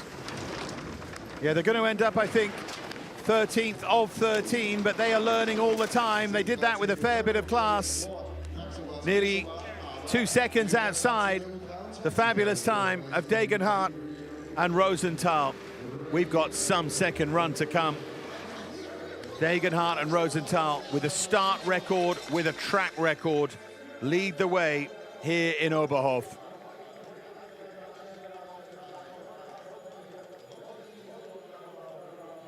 There we see them through the top of the track.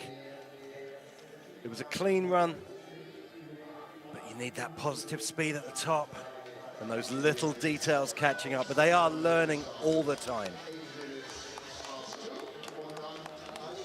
So that's the end of our first run of the women's singles. Praksova and Spitsova, having gone last, will go first. All 13 will go again. Cable car's not doing much, is it, so far? I know it's not a cable car, I'm kidding. Degenhardt and Rosenthal lead the way from Eigler and Kipp, Eitberger, Matchina third, Stork and Pats, after what was a blistering run early, in fourth. Robertsnitsa, Bogdanova, after their harem-scarum run, in fifth. Chan and Gordon, lower than they would like. And you say the same about Podolski and Allen.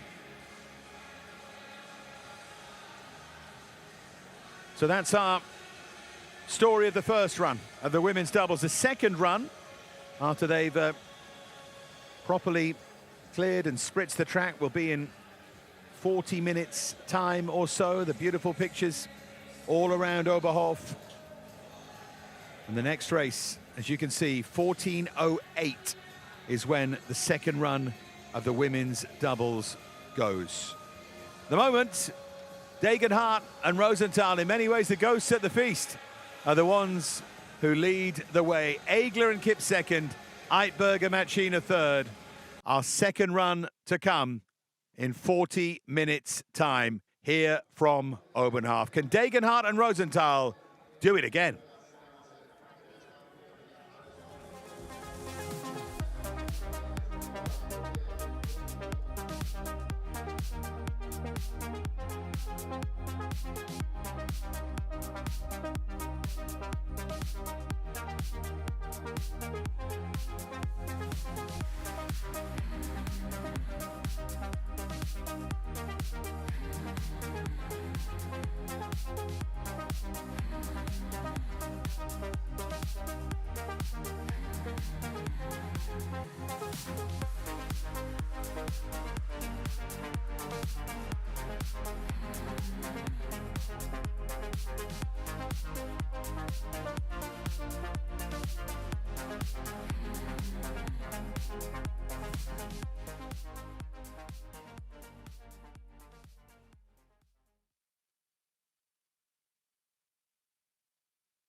Welcome back to the Lotto Touring and Ice Arena in the center of Germany.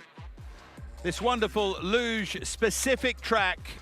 And we have the second run of the women's doubles. And controversially, or at least interestingly, Degenhardt and Rosenthal, who at the moment are not going to the Olympic Games, lead the way again here. What a story developing. 3 German pairs in the top 4, but only one of them currently going to Milan Cortina. We'll remind you in just a moment of who leads the way.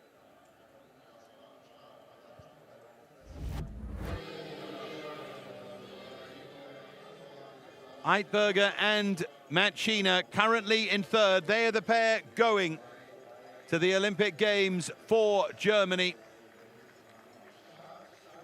Good run from them, but Egler and Kipp, the mega consistent Austrians, who are top of the World Cup standings right now, ahead of Eitberger and Matschina. They currently are in second, but it's Degenhardt and Rosenthal right now who lead the way. They have the fire. Are they going to win again here in Oberhof? Either way, it feels like it's going to be a successful day for Germany. Already a win for Wendel and for Alt. Now it's over to Degenhardt and to Rosenthal.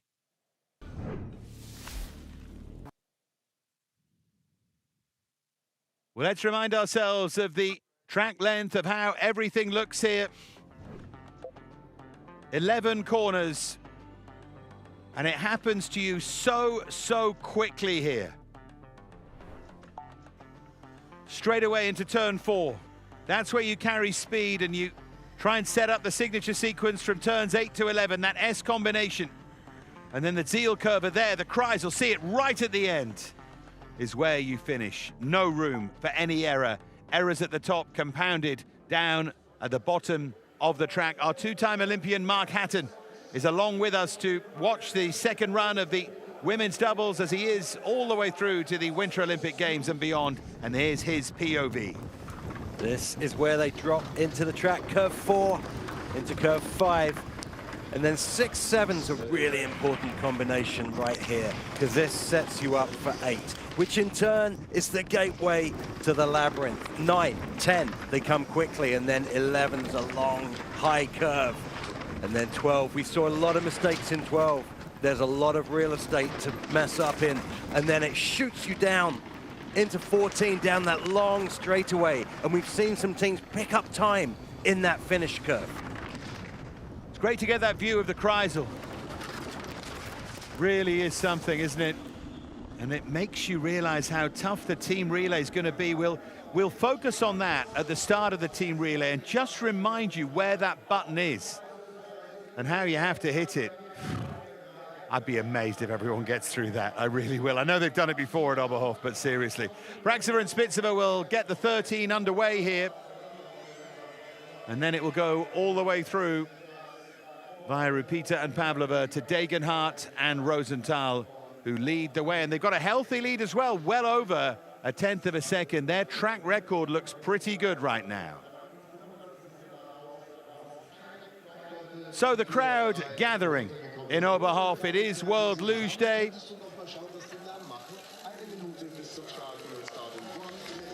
Plenty of smiles all around. A great crowd for a great weekend of winter sports here in Germany. They've been whipping up the crowd as well. All kinds of sing-songs.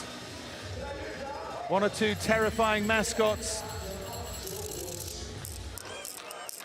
That rattle's got smaller. but everyone's having fun all around the place.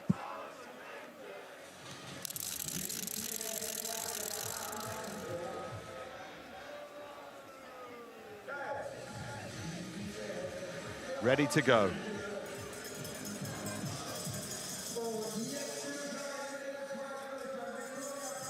So we'll start as we finished with Victoria Praksova, Desana Spitsova. Both teenagers born within 5 weeks of each other. And they're bringing young pairs through some of these nations to give them Olympic chances. And Slovakia do have a spot. And they have it, Praksova and Spitsova.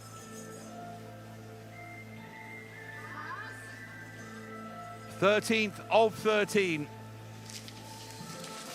So the team that's currently last has a route to the games. The team that's currently first has a route, but right now it isn't open. Go figure, right? Praksova and Spitsova, start time of 7.99. They are the ones who are going to set the standard. They were nearly 2 seconds outside our leaders, though. And a bit of a choppy start curve for Praksova, Spitsova, but the rest of the run looking good. That's a good entry to the labyrinth. A little high on the exit of 10, but get away with it in 11. And then they get that lovely cross into 12. It's clean, but unfortunately at this point, it's not fast. Well, that is the problem, isn't it? As they come into the Kreisel, there'll be bit part players here, Praksova and Spitsova. All they could ask was to be quicker than their first run. They've done that. 43.614 for the young team from Slovakia, learning all the time. And just to be clear, it's not their fault. They're still getting better, they're still learning their trade, and they're entitled absolutely to do that.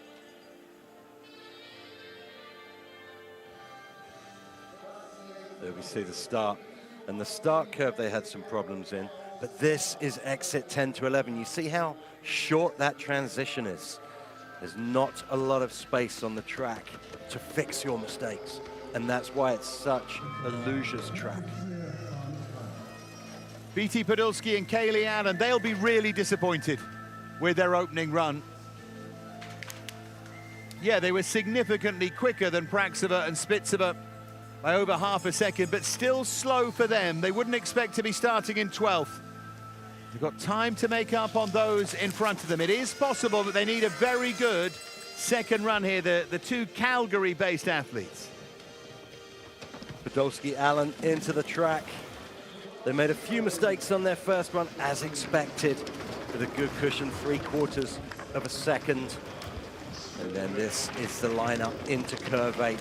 You need to go early into 8 to set yourself up for 9. Little late to 9, make a correction, but it's good. Into 11 for Podolski Allen, using all that singles experience that they both have as they get fired from 12 to 13. Sometimes tracks just don't suit athletes, and this track is very, very technical and tough for the athletes from Canada and the USA. They go into the lead. We would always expect them to have done that over a second clear of Praksova and Spitsova. 11 still to go. But that's fair comment, isn't it, Mark, that this is not the kind of track that these athletes will have seen too often. Well, exactly. They haven't been a team for that long. They get here once a year, and they have 6 training runs to relearn the track each year. So this is where home track advantage really comes into it. And also that experience, that driving experience, especially on these tight turns in Oberhof. Stetskev and Mock, 10th on that Olympic list, remember. 10th here in January in Oberhof. That's normally where they are, in and around that 10th place. Chance to break into the top 10 here, potentially. They were slower, though, than Stramattararu and Manolescu. They'll need to improve. They'll need to go under the time of Podolski and Allen. Of course, they have that advantage over Podolski and Allen, and that's reflected at the moment in those green numbers, but it's just over 0.02 of a second for Olena Stetskev and Alexandra Mock at the moment. The pair here from Ukraine, and they've dropped even more time, Stetskev and Mock.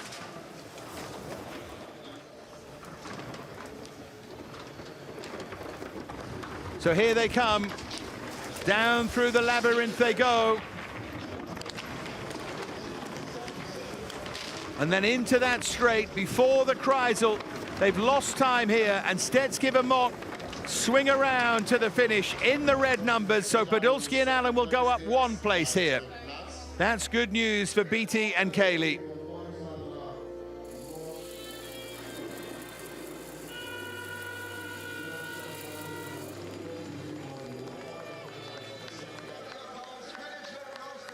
Be disappointed with that, the Ukrainian pair. Feet went down, you could see quite clearly as they were slipping and sliding, weren't they? And not in a good way. She just had to try and control it there, Elena Stetsky. Not their finest, that, I would say.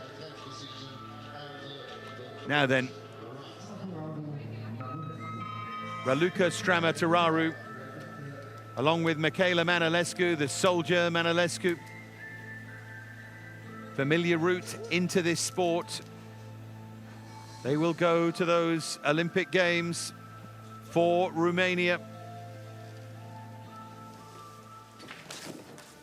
And away they go here, Strama-Tararu and Manolescu. The target now is Podolski and Allen. Stetsky and Mock unable to overhaul Beatty and Cayley. What about Raluca and Michaela here? Still in those green numbers in relation to Podolski and Allen, but they've lost a little bit of time here. Just over 200s is their advantage at the moment, the Romanians. There's not much in this. It is so tight through the labyrinth. Curve 11 just getting caught up in the exit again. Same mistake as on the first run. Little late to 12 and to 13, but the straightaway's good. Yeah, good straightaway. Into Kreisel they go. How close will it be? Strama-Tararu and Manolescu take over. I'm afraid Podolski and Allen pay the price for that first run, really. It was never going to be good enough to have them anywhere significant. And they're happy with that, you can see. Definitely throwing down the marker they've been looking for all season. They've had an up and down season. But you know, with someone like Raluca Strama-Tararu on the top of that sled, that the results are going to come and the improvements are going to come. And maybe they're peaking at exactly the right time. That was the line into 12 where they just got bumped away. But again, she used her experience and fixed the mistake.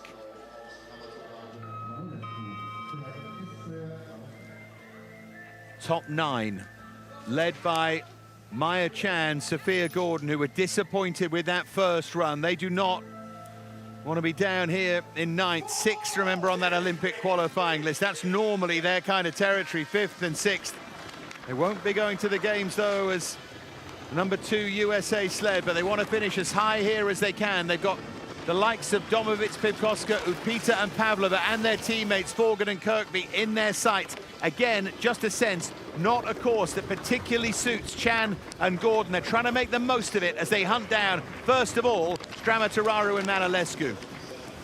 Almost an identical mistake into 11. They just get bumped away. It was going incredibly well through the labyrinth. Everything was going right for them. Just getting bumped away there as well. And into the Kreisel they go after a slightly shaky straight there. They're good though, Chan and Gordon. Inside Manolescu and Strama-Tararu by over half a second, but the serious challenges to come next. That said, marginally quicker than they were on the first run, and the quickest second run we have seen so far. You can't really ask for much more than that. Absolutely, and you know, Chan and Gordon, they're really good for the future. They've only been together for a year, and so much of that run was so good to watch. They just had that little mistake before 11, which is an expensive one, and then this one down the straightaway. But Maya Chan, using all that experience that she built as one of the trailblazers in this sport with Raylin Weiler, to get the sled back on track and into the Kreisel. Domovic, Pivkoska, the Poles, starting in 8th. A reminder, the top 4 right now, Stork and Patz of Germany, Eitberger Machina of Germany, Egler and Kipp of Austria, Degenhardt and Rosenthal our leaders from Germany, the current leaders, Chan and Gordon, and that is who Domowitz and Pivkovska will be hunting down here. Already in those red numbers, and back to green they go, Domowitz and Pivkovska. It's looking really clean through the top for the Poles. This is 8, setting themselves up for 9, and it's good. That early entrance to 10 fires them into 11. Just rising up on the exit, but 12's good as well, and they're building that lead. Looks really clean and really smooth here from the Poles, doesn't it? Over a 1/10 of a second to play with as they come into Kreisel. Through the sunshade they go, and this is going to be excellent. Yeah, they do take the lead. Chan and Gordon have to give it up. Well done to Domowitz and Pivkovska. Over 600s clear of Chan and Gordon. They go into the lead, so for them, it will be 8th at worst. They're delighted with that. They'll be so happy with that. That's the kind of result they've been aiming towards all season. This was that early entrance to 10. Now, I like that, and you can see the result. They don't fall out sideways out of the curve. They get that lovely gliding line into 11, and that's where they really were able to accelerate into those bottom curves. Next up, Upita and Pavlova of Latvia. The incredible situation with the two Latvian pairs on the same number of Olympic qualifying points. These two, though, marginally ahead on the tiebreaker. But Roberznitsa and Bogdanova ahead here. Upita and Pavlova 7th, their teammates 5th right here in Oberhof. Here they go, wanting to at least maintain 7th place, knowing there could yet be plenty on this for them. Away they go, slightly tentatively on that start ramp, but they've maintained their advantage over the Poles, who were punching the air moments ago. Latvia looking to just take this up a level, and they maintain those green figures. They've plotted their way through the top of the course pretty well so far. Really have. It's falling out of 10 again, but this line into 12 is good. It's smooth, and it's perfectly on time. Very high in 13. Just wonder, did that line cost them a little bit? It doesn't appear to have done so far. Over half a second inside Domowitz and Pivkovska. Comfortable for Upita and Pavlova, and they take over as the fastest second run. It's all going very much to script right now. It really is. They really put down a great top section. They kept that advantage pretty much till 1/1000th of a second until the labyrinth, and then they accelerated. So a good-looking start as well, powerful. Little close to that right wall. You have to cut in, so you're coming in at a similar angle to how you would from men's start. And this is that high, high line, almost a men's singles line into curve 13. 6 to go. The USA first sled to come next. Forgan and Kirkby. Siobhan and Sophia, third on that Olympic list. They go. It's the USA sled. And Upita and Pavlova is their target. They'd love to get up into that top 5, Forgan and Kirkby, on a track that doesn't really suit them, but where they still look to excel here. Well, they made some mistakes on run number 1, and we know what these two are capable of. We know how good they are. That's a good 10-11, much better than on the first run. And then dropping out of 11 into 12, perfectly on track through 13. Still playing with 10ths of seconds, of course. They're 3/10 clear of Upita and Pavlova. It's going to continue to go to script here, I think. Forgan and Kirkby in the lead. Comfortably clear, and they take over. As our fastest second run, they go quicker than the first. 5 sleds still to go. Roberznitsa, Bogdanova, then Stork and Pats, Eitberger, Machina, Eigler and Kip. Is anyone going to upset the first run apple cart here? Well, you have to think that they're too far away after that first run. That was much more like them. Little high in 12, but didn't affect them. And then Siobhan Forgan keeping her calm, using those great aerodynamics that she's known for to thread the needle from 13 to 14. Huge improvement from the Americans and one of the former sleds going into Milan. These two had 7 thousandths on the Americans, so Forgan and Kirkby will still be hopeful. And Roberts-Nitzer and Bogdanova take so many risks. You got to love them for it, but you feel they could finish second or crash. Let's hope they can put something together. Already they've lost that 7 thousandth. How much more than that have they lost? You can see 32 thousandths in total. They're now 25 thousandths outside Forgan and Kirkby. Is that figure going to continue to decline? No, it's not. They've clawed some of the time back. That number might start to go green in just a moment, and it does for Roberts-Nitzer and Bogdanova, and back to the red, and there's a skid from them at a really bad time, and again they're struggling to put it right here. So high in 12. This is dicey through here, almost over out of 13 as well as they approach the Kreisel. They're throwing time away with every turn. Roberts-Nitzer and Bogdanova third. They go behind their teammates, and Forgan and Kirkby guaranteed top 5 here. What a shame, but that's the way they slide. It really is. They threw it all at the wall, and you see them just falling out there of curve 11, which fires them late, almost up to the roof in curve 12. And then there was drama as they dropped out of 13 and rose up on the exit. You see the ice flying out of the back of the sled. It was on the limit. And as you say, you have to applaud them for how they slide, because when it goes their way, it really goes their way. Stork and Pats next. Now, when they set their time of 42.262, it looked so good we wondered if they might even lead. They've been eclipsed by 3 sleds. Can they get back in front for a European Championship medal, remember? Eyes on the prize for Stork and for Pats here. Firstly, chasing down Forgan and Kirkby, who of course don't matter in terms of the European Championship, but the 3 in front of them most certainly do. They're a 1/10 of a second inside Forgan and Kirkby as things stand right now. Means they've given up a little bit of time, and they give up a little more.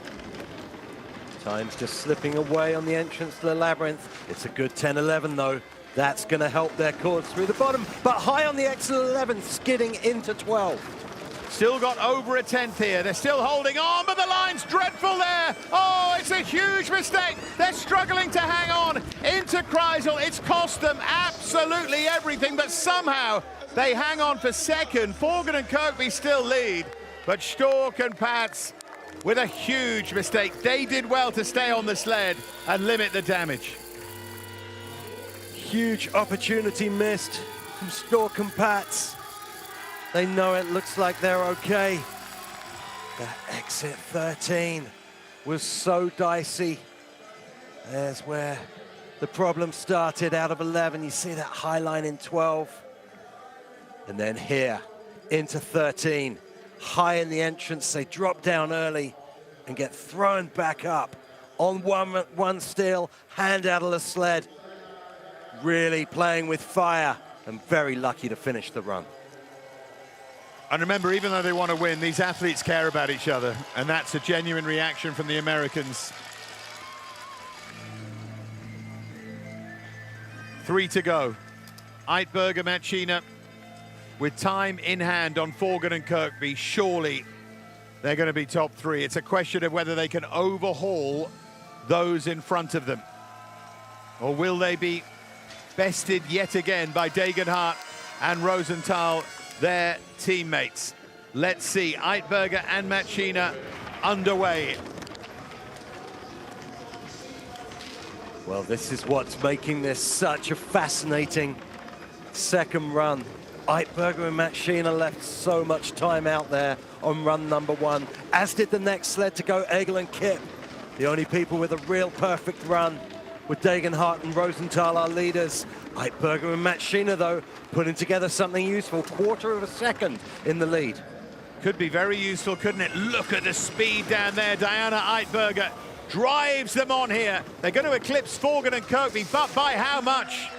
By well over 3/10. That's our quickest run on this second run. And that would have been second fastest on the first run. It was quicker than Egler and Kip went. Eidberger and Machina felt it was good, know it was good. They love it in front of this crowd. Machina's lost her visor, and they think they've given themselves a chance here. Well, it started well from the beginning. They don't have the fastest start on the tour. And where they really gain speed is through these faster bottom curves. Saw it almost go wrong there into 13. Diana Eidberger really having to roll the body. And then here into Kreisel, that early entrance that gained so much time. And maybe could climb up one spot or even two more. Next up, Egler and Kip, they weren't hanging around. The World Cup leaders go with the advantage, of course, over Eidberger and Machina, but they've lost some of it there. 200s outside, but back into the green they go. Goodness me, it's going to be tight between Eidberger, Machina, and Egler and Kip, who've got 9,000s over them at the moment. This is going to be one of those runs, red to green. It's looking good through here, though. 12 to 13, really good. Just hanging up in the exit of 12, though. The straightaway's good, though. Egler and Kip taking control through the straightaway, around the Kreisel. Have they done enough here? They have. Track record from Egler and Kip. Go figure. Wow, 41.984. They have smashed the track record, and they become the first women's doubles pair to go under 42 seconds here in Oberhof. That was an absolute scorcher, and with mistakes as well. You realize these athletes can go even faster. That was where they just dropped out of 11 to 12, just got bumped away, but not too much, and it worked really nicely for them. But this is where they found speed, with that perfect line, just gently crossing over towards the right wall, and then finished it off with just a beautiful Kreisel. That was something else. Go on then. Degenhardt and Rosenthal, can you prove your point? Can you make this German crowd smile? At the moment, Austria have gold, but Degenhardt and Rosenthal are going to have to break their track record again here, the original one, to beat Egler and Kip. That's how good the run was from Egler and Kip. This is pressure. Dare I say, this is the kind of pressure you'd have to face and beat in the Olympic Games. Away they go. Germany's #2 sled, Degenhardt and Rosenthal versus Egler and Kip. Who is going to come out on top here in Oberhof? Degenhardt and Rosenthal with an excellent start. They started with an advantage, and they've extended it here so far. Nearly 3/10 is their advantage. Loads of time in hand here. They just need to be calm, be clean, don't need to do anything flashy to hold on, but that's not how they race. They'll be gunning for that track record, and they're on track for it right now. It's just magnificent from Degenhardt and Rosenthal. It needed to be somewhere near perfect. It has been somewhere near perfect, and they've done it with another track record. A stunner from Degenhardt and Rosenthal. The darlings of Oberhof, they win again. Oberhof is excellent. They have been sensational. It's Degenhardt and Rosenthal's day in Germany.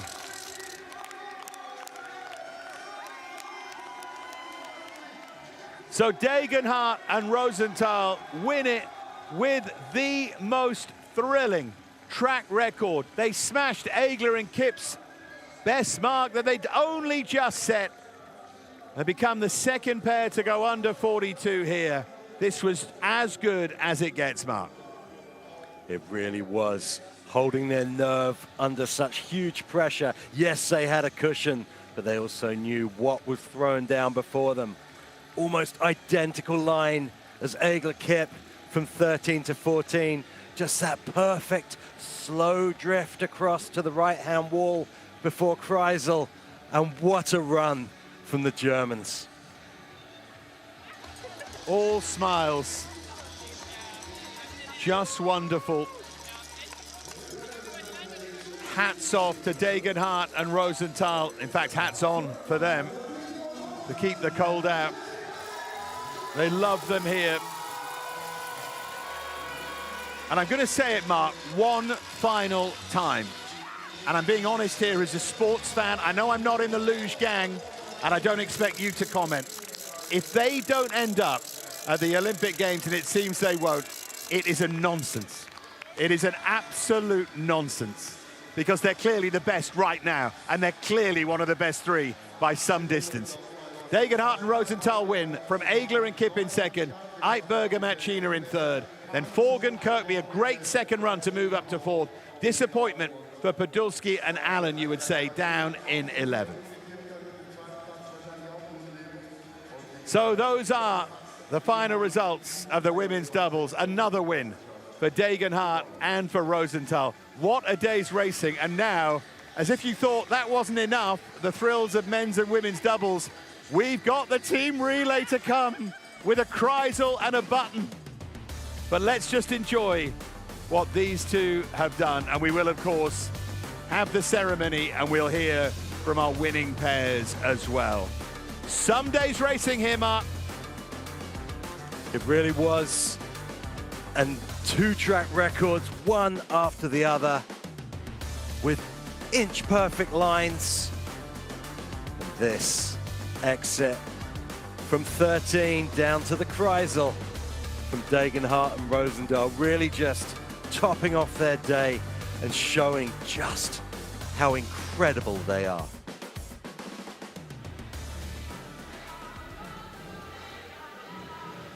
The final results of the women's doubles, Degenhardt and Rosenthal lead from Egler and Kipp, from Eitberger and Machina. Stork and Pats win the under-23 European Championship. Robesnitsa Bogdanova get the silver in that, and Praxova and Spitzova get the bronze in the women's doubles under-23 European Championship. Of course, in the main European Championship, number 57, Degenhardt and Rosenthal gold, Egler, Kipp silver, Eitberger, Machina win the bronze.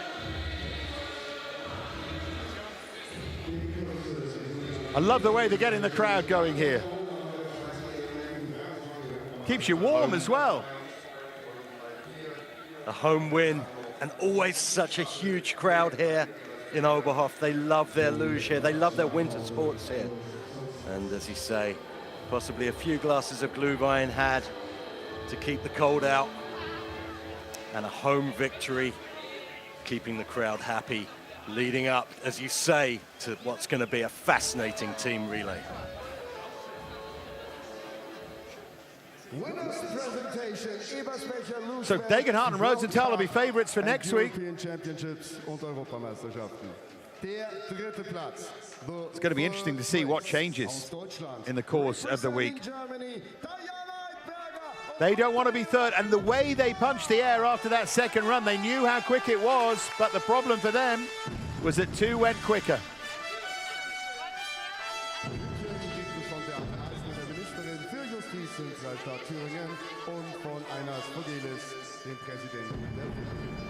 Der zweite Platz, the second place. Aus Österreich, representing Egler and Kipp then mount the podium as well in second place. They will remain our World Cup leaders. They started with a 45-point advantage, which they will have extended over Eitberger and Machina. But Degenhardt and Rosenthal will have 100 points and move up to 430. So those three move well clear of Forgan and Kirkby. and European champions 2026, Jessica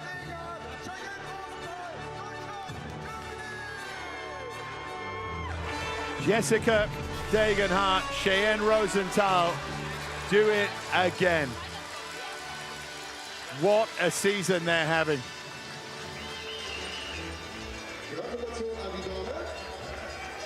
And but for the fact they couldn't start in Sigulda, they'd probably be leading the World Cup standings. Podium there would have done it, but they didn't score there, but boy, have they scored everywhere else. One in Winterberg last week, one in Winterberg earlier in the season, have now won here, and all smiles for the mighty Degenhardt and Rosenthal, and what an atmosphere.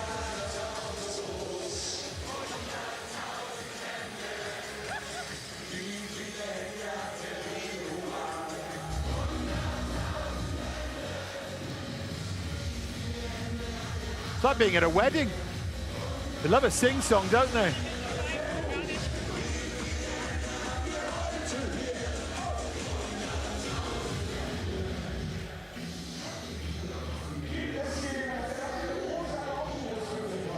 We'll hear from the main protagonists once they've settled themselves after all of this excitement. Good old cameraman there in the crowd doing his best to get some pictures as well. Here they are, the winners. Congratulations, what a run here today, European champions. On track, you had a real hard fight with the Austrians, track record in the first run, but you took it back in the second. Extremely happy, right? Yeah, I heard at the start that they got the track record. I was like, no, we have to get it back again. It was an incredible race. The weather is good. I knew their sled works really well with these conditions, and I think we felt pretty confident. And also start record and track record, it's unbelievable. We're so happy. Thank you. Must be some buzz that. There's the moment they knew they'd won it. Good on them.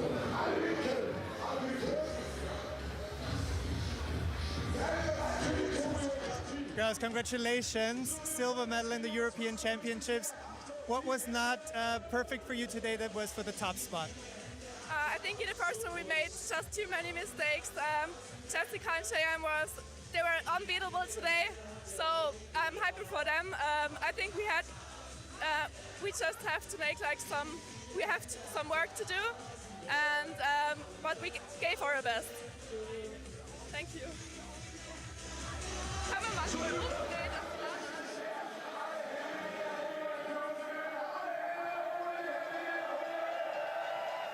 Eitberger and Machina standing by as well.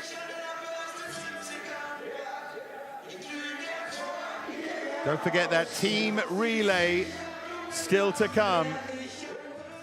Hey, Annalena, congratulations on the bronze medal here in the European Championships. Second run seemed very smooth in the first run, almost the same. How happy are you with your performance? Yeah, we are happy with this performance. Of course, it's my home crowd, and I am every time I'm so nervous. But yeah, I think we're in a good mood, and we will see what happens next week.